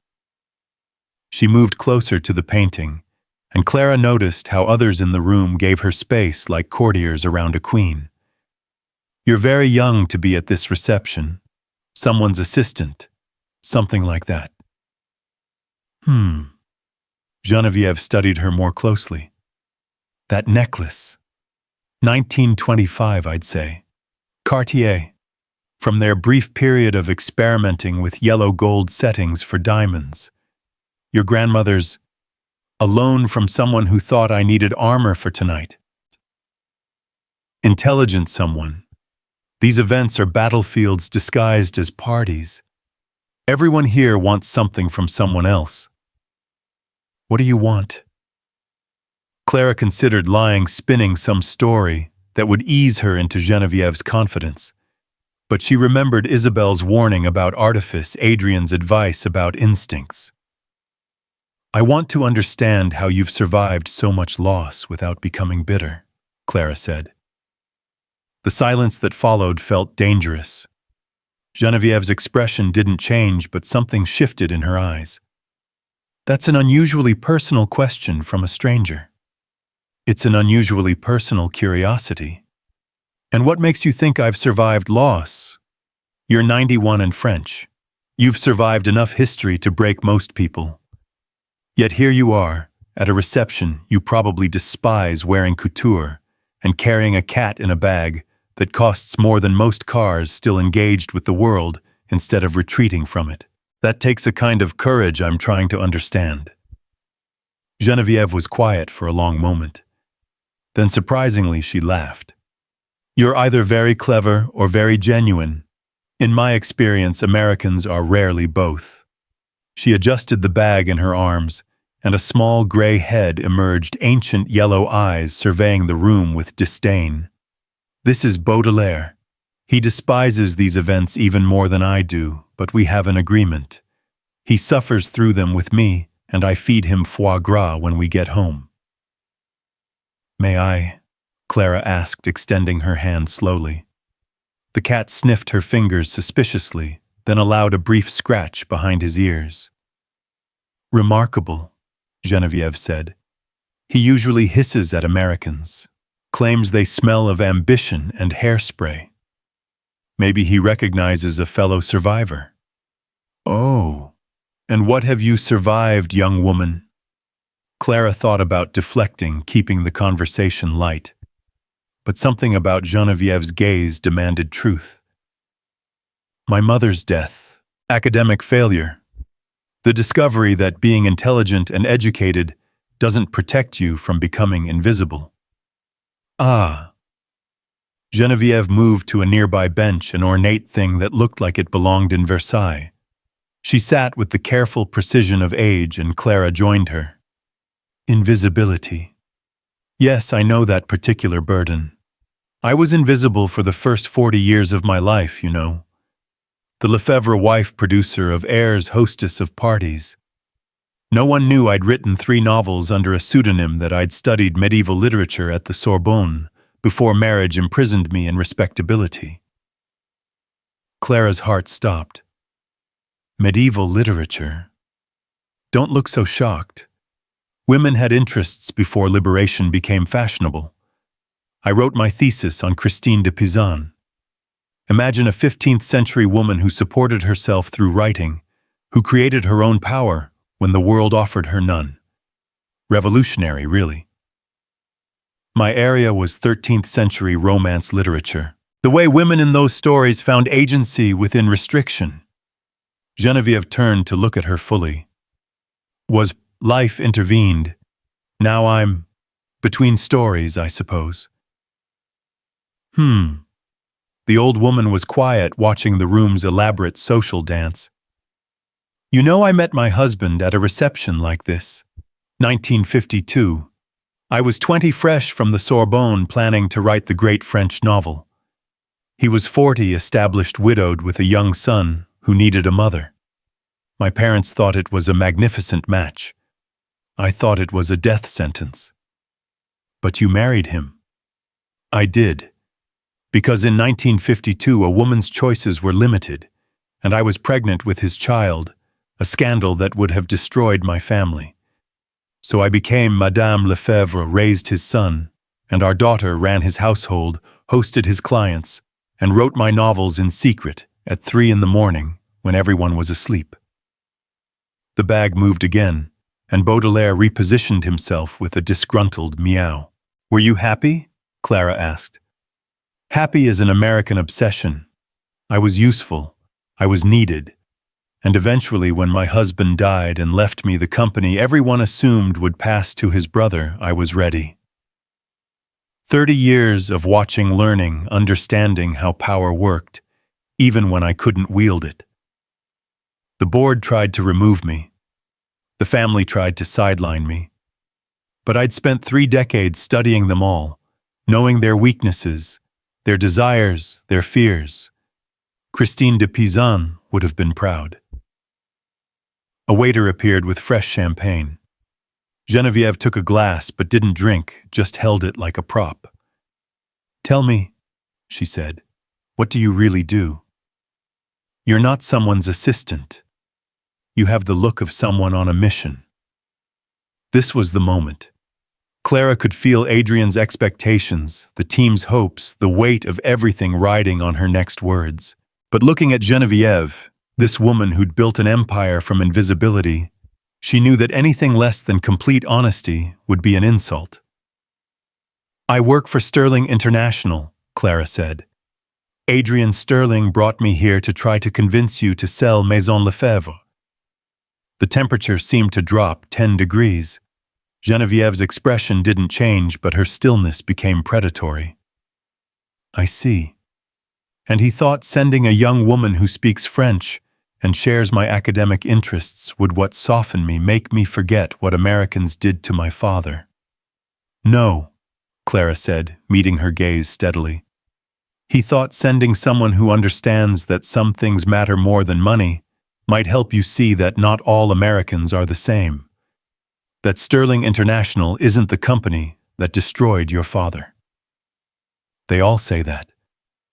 But they don't all mean it. Adrian Sterling lost his father young, built his company not just for profit, but for preservation. He saved 12 heritage brands from dissolution or hostile takeover. He doesn't gut companies. He helps them evolve while maintaining their essence. Pretty words. I've heard them before. Then don't listen to words. Look at actions. Clara pulled out her phone, found the photos she'd saved. Whitmore & Sons, London. A haberdashery that had been in the same family for 200 years. Sterling bought it 5 years ago. Still made in the original workshop, still using the same techniques, but now distributed globally. The family still runs it, just with resources they never had before. She swiped to another photo. Nakamura Textiles, Kyoto. 6 generations of silk weavers. Sterling didn't just preserve their traditions. He set up an apprenticeship program to ensure the knowledge passes to the next generation. Geneviève looked at the photos with an unreadable expression. And what does any of this have to do with you? Why do you care if I sell or not? Clara put away the phone. Because 3 days ago I was a waitress in a New York diner, invisible and disappearing more each day. Adrian Sterling saw me help an old French woman who was lost and frightened, and he offered me a chance to be visible again, to matter. That's what he does. He sees value where others see waste. And you think he sees value in Maison Lefebvre? I think he sees value in preserving something beautiful in a world that's too quick to discard beauty for profit. And I think you know that if you don't sell to someone like him, your company will be picked apart by vultures the moment you're gone. Geneviève stood abruptly. For a moment, Clara thought she would simply walk away. Then the old woman spoke, her voice carrying despite its quietness. My son died 10 years ago. Skiing accident, though I suspect he wanted to die. The pressure of being the Lefebvre heir broke him long before the avalanche. My daughter married a Japanese architect and wants nothing to do with French luxury. My grandchildren are scattered across the world, living their own lives. I have no successor. She turned to face Clara. I've spent 10 years trying to decide what's worse, letting the company die with me, or trusting it to strangers who might destroy everything 4 generations built. You speak of preservation, but how do you preserve something that was always about family when the family is gone? You create a new kind of family, Clara said, standing as well. Not of blood, but of commitment. People who understand that they're guardians of something larger than themselves. Americans don't understand guardianship. They understand ownership. Some don't. But Adrian Sterling does. He's never sold a company he's acquired. Never. He collects them like some people collect art, not to profit from resale, but to preserve and protect. Geneviève was quiet, absently stroking Baudelaire through the bag.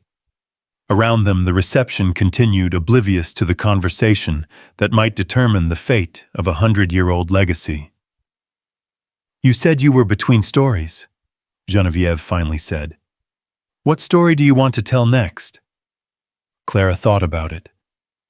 One where understanding the past helps build a better future, where women who were invisible become essential, where loss leads to transformation rather than just endings. That's either very naive or very wise. Maybe both. Geneviève smiled, then a real smile that transformed her face from forbidding to almost warm. You're interesting, Clara. What was your surname? Beaumont. Clara Beaumont, the beautiful mountain. Fitting, perhaps. Mountains endure. She pulled a card from her purse, handed it to Clara. Tomorrow, 3 o'clock, my home. Not my office, my home. Bring Adrian Sterling. We'll have tea and talk about stories. Not business, not yet. Just stories. She started to walk away, then paused. And Clara, wear something you chose yourself, not what his sister dressed you in. I want to see who you really are, not who you're pretending to be. As Geneviève disappeared into the crowd, Clara stood frozen, the card in her hand, feeling like it weighed 1,000 pounds. She'd done it. Somehow, impossibly, she'd opened a door everyone said was permanently closed. Her phone buzzed. Adrian. How did it go? Clara typed back. We have tea tomorrow. Your move. 3 dots appeared, disappeared, appeared again. Then, you're remarkable. Clara looked around the reception at all these powerful people playing elaborate games of money and influence.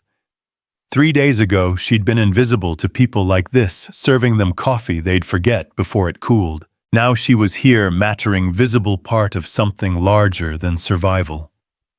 She thought about her mother, who'd never made it to France, but had lived it through her daughter's stories. She thought about Professor Dumont, who'd believed in her potential even when she'd stopped believing. She thought about Madame Dubois from the diner, whose crisis had somehow led to this moment. The Monet still shimmered on the wall, all impression and light. Clara understood now why Geneviève loved it. It wasn't about the technique or even the beauty. It was about capturing something ephemeral and making it permanent, about seeing the sacred in the ordinary. The reception continued around her, but Clara didn't mingle. She'd accomplished what she'd come for. Instead, she stood before the painting, thinking about transformation, about the moment when light becomes color, when possibility becomes reality. Tomorrow she would sit in Geneviève Lefebvre's home and try to bridge 2 worlds that had been separated by pain and mistrust for decades. It seemed impossible. But then so had everything else that had happened since Adrian Sterling walked into Madison's diner. She left the embassy as quietly as she'd entered, but something fundamental had changed. The woman who walked out into the Paris night wasn't the same one who'd walked in. That woman had been playing a part, wearing borrowed clothes and borrowed confidence. This woman, Clara Beaumont, Beautiful Mountain, was writing her own story. The rain had stopped, leaving the streets gleaming under the streetlights. Clara walked instead of taking a taxi, needing to feel the city under her feet, to remember what it was like to belong somewhere. She passed the Seine where lovers still walked, despite the cold, where artists still painted night scenes under the bridges, where life continued its eternal dance between loss and hope. By the time she reached Adrian's apartment, she'd walked 5 miles in designer heels, her feet screaming, but her soul singing. Adrian was waiting in the library, a glass of scotch in hand, looking like he hadn't moved since she'd left. "Tell me everything," he said. So she did every word, every pause, every shift in Genevieve's expression. Adrian listened without interrupting, his face revealing nothing until she finished. "Tea at her home," he said finally. "In 20 years of trying to acquire companies, I've never been invited to someone's home for tea. Is that good or bad? I have no idea. But it's not nothing, and nothing is what we had before."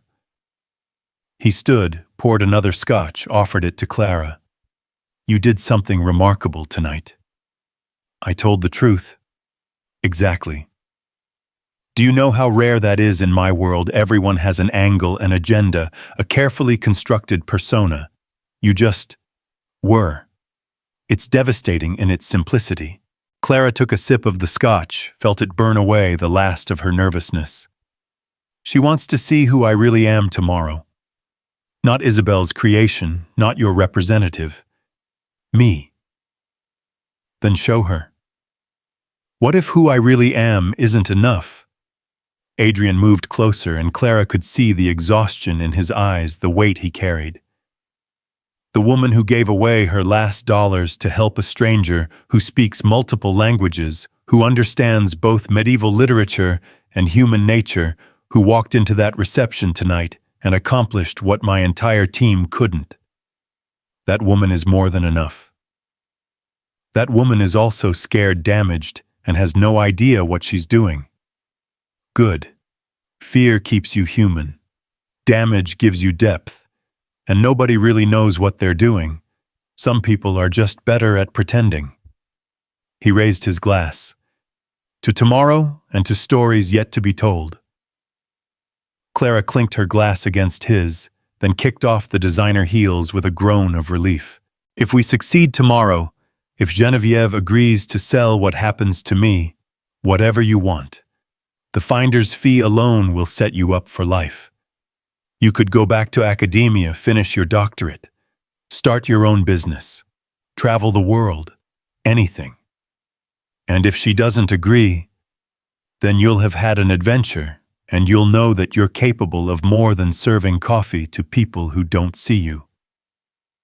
Clara thought about that as she headed to her suite. The clothes Isabel had bought hung in the wardrobe like expensive possibilities, but tomorrow she'd wear something else. The dress she'd brought from New York may be the one she'd worn to defend her thesis proposal. It was simple, unfashionable, but it was hers. She sat at the desk and opened her laptop not to research Genevieve or Maison Lefebvre, but to write. The words that came weren't about business or negotiation. They were about women who found power in impossible circumstances, about transformation and translation, about the moment when one story ends and another begins. Clara wrote until her eyes burned and her fingers cramped, filling pages with thoughts she hadn't known she was thinking. When she finally stopped, dawn was breaking over Paris, painting the sky the color of possibility. She slept for only 2 hours before anxiety pulled her awake. The dress from her thesis defense hung on the chair where she'd placed it the night before, navy blue and simple with tiny buttons down the front that she remembered struggling with when her hands shook from nerves. It still fit, though differently now, looser in some places, tighter in others, as if her body had been reshaped by the past 3 years of struggle. Adrian was in the kitchen when she emerged, looking like he hadn't slept at all.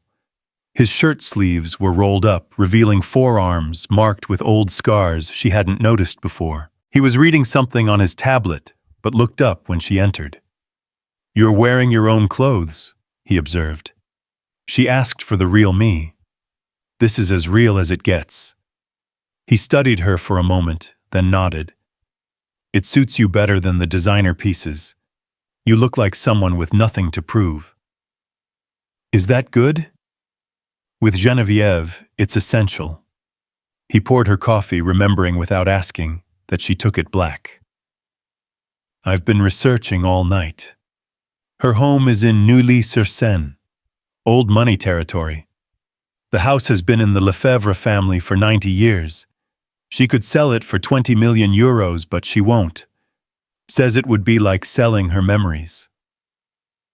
Clara wrapped her hands around the coffee cup, feeling its warmth chase away the morning chill.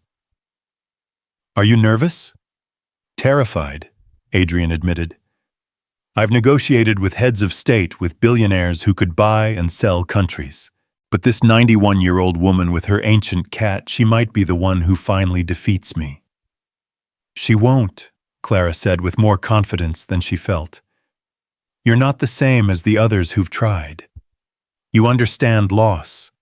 You understand the weight of carrying on a legacy you didn't choose but can't abandon." Adrian's expression shifted, becoming vulnerable in a way Clara hadn't seen before. "Sometimes I wonder if I've become exactly what my father would have hated. He built things with his hands, created actual products. I just move money around, buy and sell other people's creations." "You preserve them," Clara corrected. "There's a difference between a collector and a hoarder. You're building an ark for businesses that would otherwise drown in the flood of global capitalism." "That's a very romantic way of looking at corporate acquisitions." "Maybe Geneviève needs some romance. The business kind, anyway." Isabel arrived as they were preparing to leave, carrying a leather portfolio. "The final offer documents," she said, handing them to Adrian. "Legal has approved everything. You can go up to 500 million if needed." 500 million, Clara's voice cracked. "For a company that makes handbags. For a company that embodies French luxury heritage," Isabel corrected. "The brand value alone is worth twice that if properly managed." "But it's not about the money, is it?" She looked at Adrian. "It's about proving you're different from every other American who's tried to buy French culture." "It's about more than that," Adrian said quietly. Isabel turned to Clara. "You're not wearing any of the clothes I bought. Geneviève wants authenticity." "Then you're giving her that." Isabel's approval was unexpected. "That dress has history. It shows. Good luck today, both of you." The drive to Neuilly-sur-Seine took them through parts of Paris. Tourists never saw residential streets lined with walls that hid mansions, private parks that had belonged to the same families for centuries. Geneviève's house was behind one such wall, accessed through iron gates that looked decorative but Clara suspected could withstand a tank. The house itself was a study in understated elegance, 3 stories of cream stone and tall windows, surrounded by gardens that looked wild, but were clearly meticulously maintained. A butler who could have stepped out of a period drama opened the door before they could knock. "Madame is in the conservatory," he said in French, leading them through rooms filled with antiques that belonged in museums, paintings Clara recognized from art history classes, furniture that had probably hosted royalty.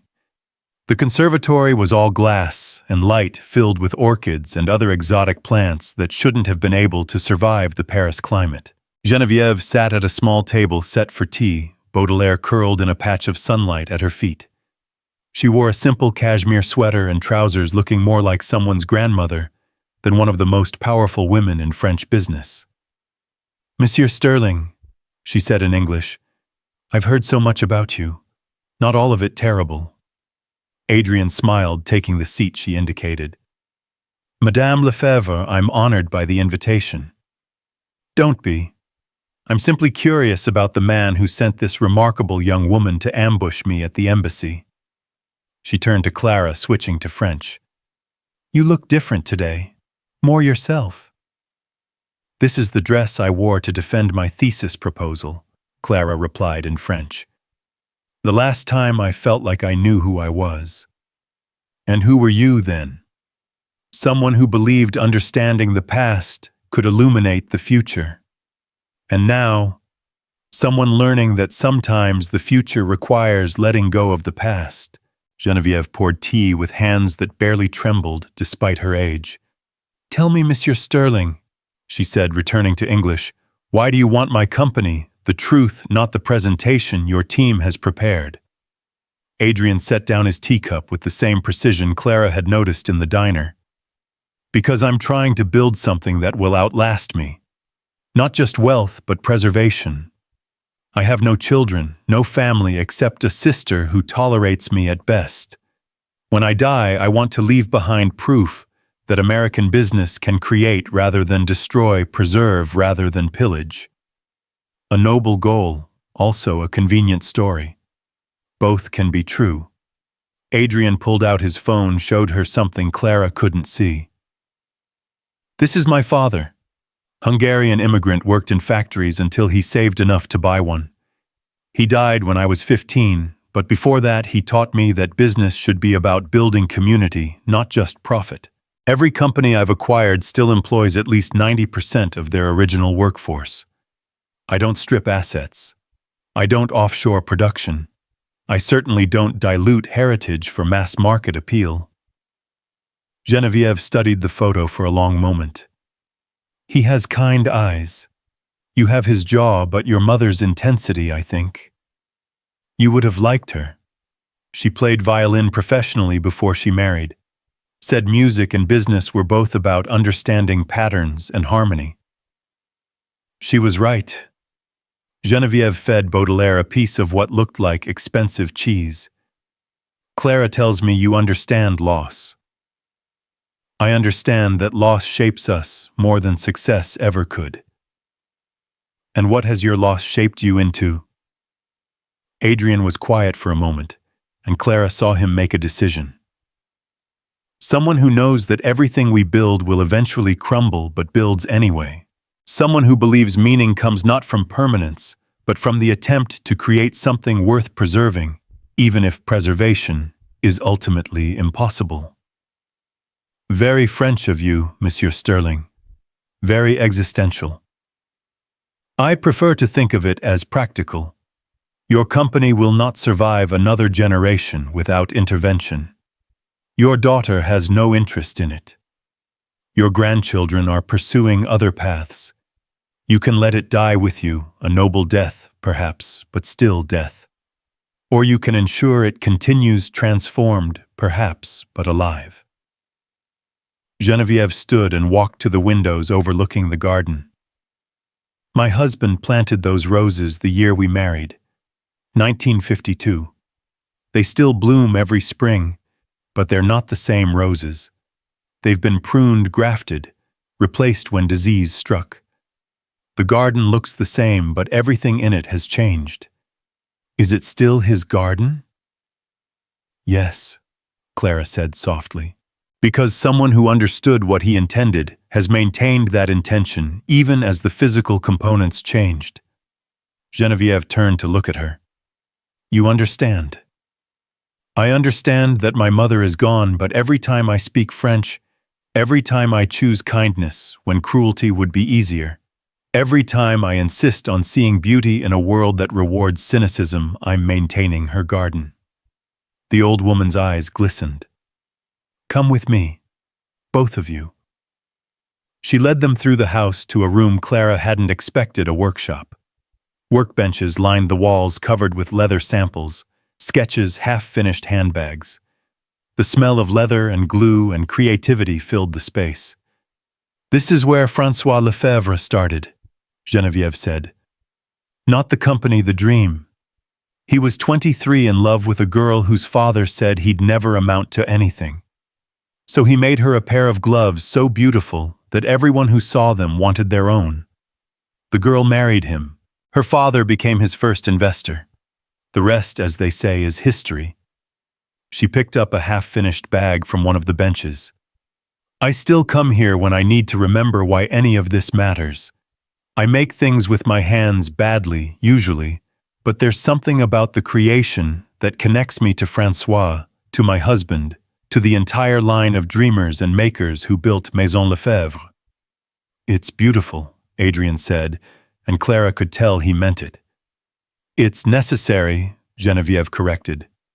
The moment we forget that luxury is really about human hands creating beautiful things, we become just another logo, another price point, another commodity.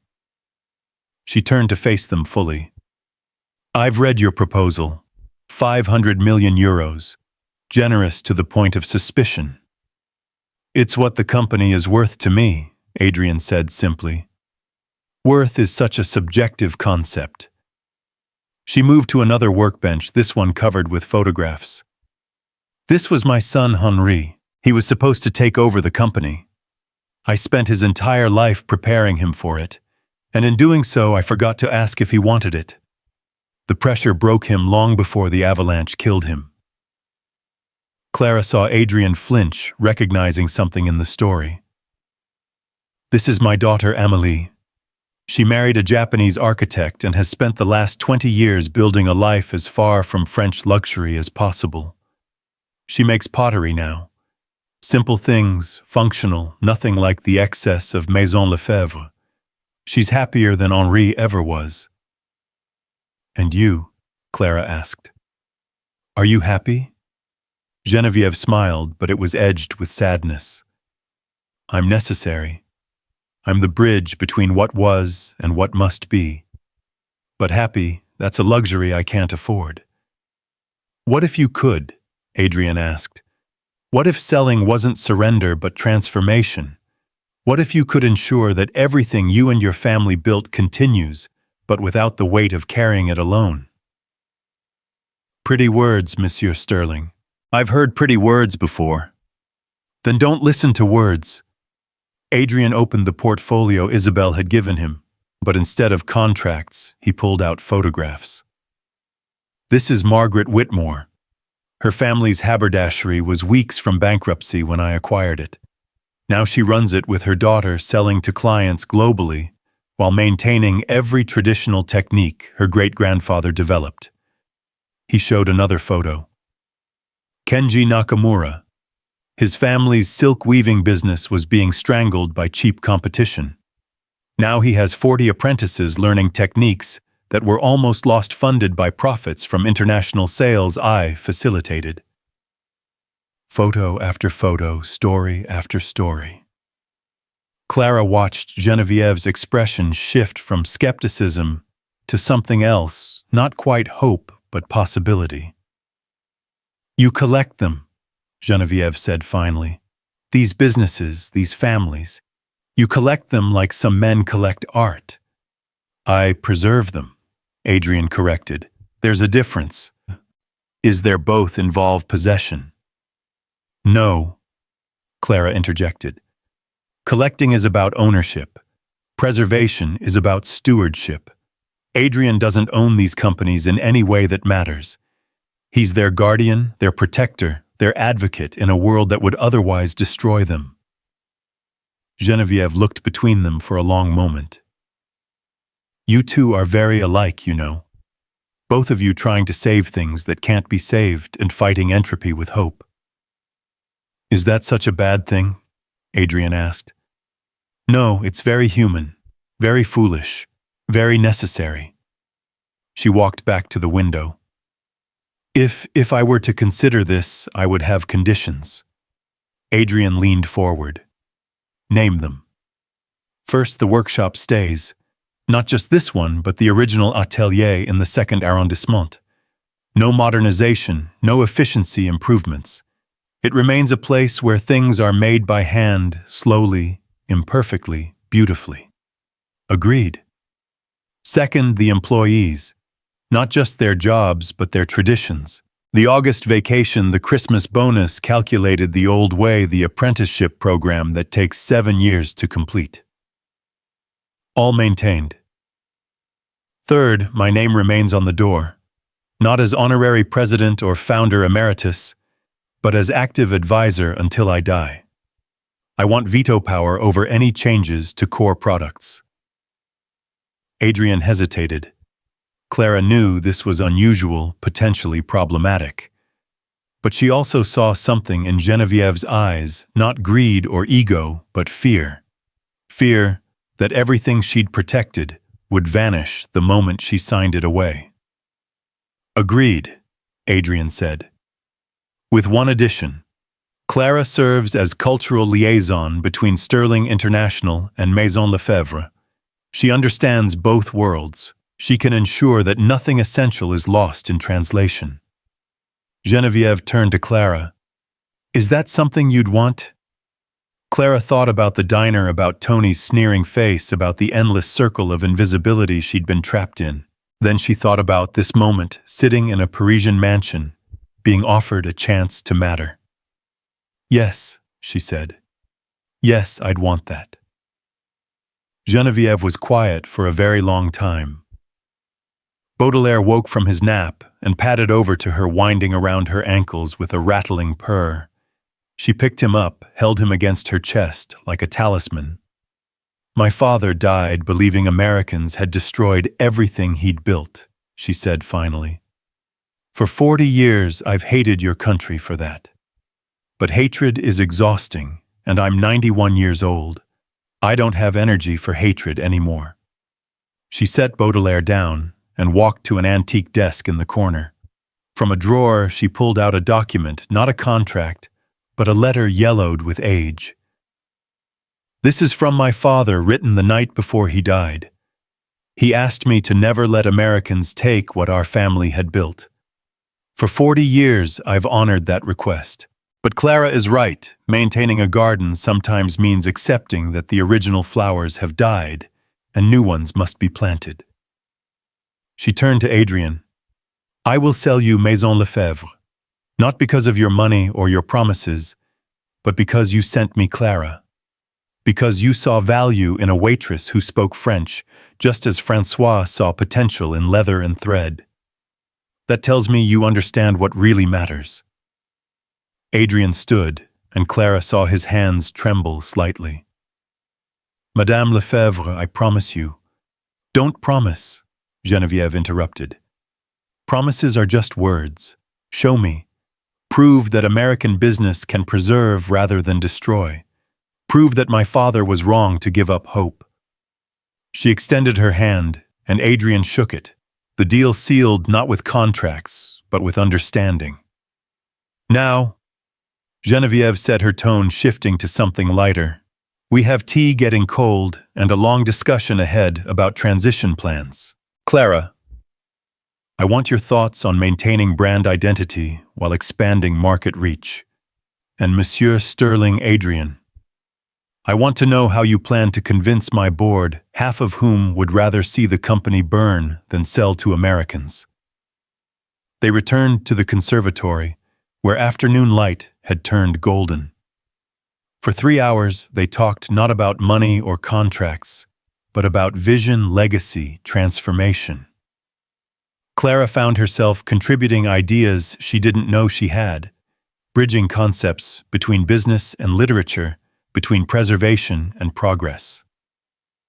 You know, Genevieve said, as the sun began to set, I haven't felt this energized in years. Having something to build rather than just maintain, it's intoxicating. That's the secret, Adrian said. Business isn't about extraction, it's about creation. Even in acquisition, we're creating something new from something that existed. Very philosophical for a billionaire. Very practical for someone who wants to be remembered for more than just accumulating wealth. Genevieve stood signaling the meeting's end. Have your lawyers send the contracts. But know this, if you betray what we've discussed today, if you become just another American corporate raider, I will find a way to destroy you, even from beyond the grave." "I wouldn't expect anything less," Adrian said. As they were leaving, Geneviève caught Clara's arm. "That dress," she said. "Keep wearing your own clothes. The world has enough people in costumes." In the car back to Paris, Adrian was quiet for a long time. Then suddenly he laughed, not his usual controlled chuckle, but real deep laughter. "What?" Clara asked. "We did it. You did it. 3 days ago you were serving coffee in Manhattan. Today you convinced one of the most stubborn women in France to trust Americans with her life's work." "I didn't convince her. I just told the truth." "Exactly. Do you know how revolutionary that is in business? Everyone strategizes, manipulates positions. You just were. And it was devastating." Clara felt something shift in her chest, a loosening of tension she'd carried for so long, she'd forgotten it was there. "So what happens now?" Now the real work begins. Contracts, transitions, integration. It'll take months, maybe years, to fully merge the companies. But Clara, what you did today, that's just the beginning. The beginning of what? Adrian turned to look at her fully. "Of whatever you want. You'll have your finder's fee, $500,000 as promised, plus a salary as cultural liaison that will make your diner job look like volunteer work. You can finish your doctorate if you want. You can stay in Paris or return to New York. You can—" "I want to build something," Clara interrupted, surprising herself. "Not acquire, not preserve, but build. Something new." "What kind of something?" Clara thought about Madame Dubois in the diner, about all the invisible people she'd served coffee to, about potential being wasted because opportunity wasn't universal. "I don't know yet, but something that bridges worlds like we did today. Something that helps people transform rather than just survive." Adrian smiled. "I might have some ideas about that." They drove through Paris as lights began to twinkle on the city, transforming from day to night beauty. Clara thought about transformation, about the moment when one thing becomes another, while somehow remaining itself. Like Genevieve's roses constantly changing, but eternally present. Like herself, still Clara, but no longer Claire. Her phone buzzed with messages from New York. Tony had apparently replaced her with someone named Jennifer. Her roommate was furious about the rent. The bookstore manager hoped she was okay, that life felt like something she'd dreamed rather than lived, distant and fading. "No regrets?" Adrian asked, noticing her checking her phone. "No regrets," Clara confirmed, deleting the messages without reading them fully. "That life was killing me slowly. At least this way, if I fail, I'll fail attempting something meaningful." "You won't fail." "How do you know?" "Because you've already succeeded. Everything else is just building on that success." They arrived at Adrian's apartment as full darkness fell. Isabel was waiting in the living room, champagne already open. "I heard," she said, raising a glass. "Geneviève Lefebvre agreed to sell. I'm either impressed or terrified." "Both are appropriate," Adrian said, accepting a glass. Isabel handed one to Clara. "You know what this means? You've just facilitated one of the most significant acquisitions in luxury goods history. Every business journal in the world will want to know how you did it." "By being herself," Adrian said. "Revolutionary concept." "Terrifying concept," Isabel corrected. "If business people start being authentic, the whole system collapses." They drank champagne as the city glittered below three people who'd found each other through loss and ambition, through the strange alchemy of chance and choice. Clara thought about her mother, who'd never made it to Paris, but had somehow, through her daughter, finally arrived. "What are you thinking?" Adrian asked. That sometimes the end of one story really is the beginning of another, Clara said. That maybe getting lost is the only way to find yourself. Very French, Isabel observed. You'll fit right in here. Or anywhere, Adrian added. That's the thing about transformation. Once you know you can do it, once you can do it again.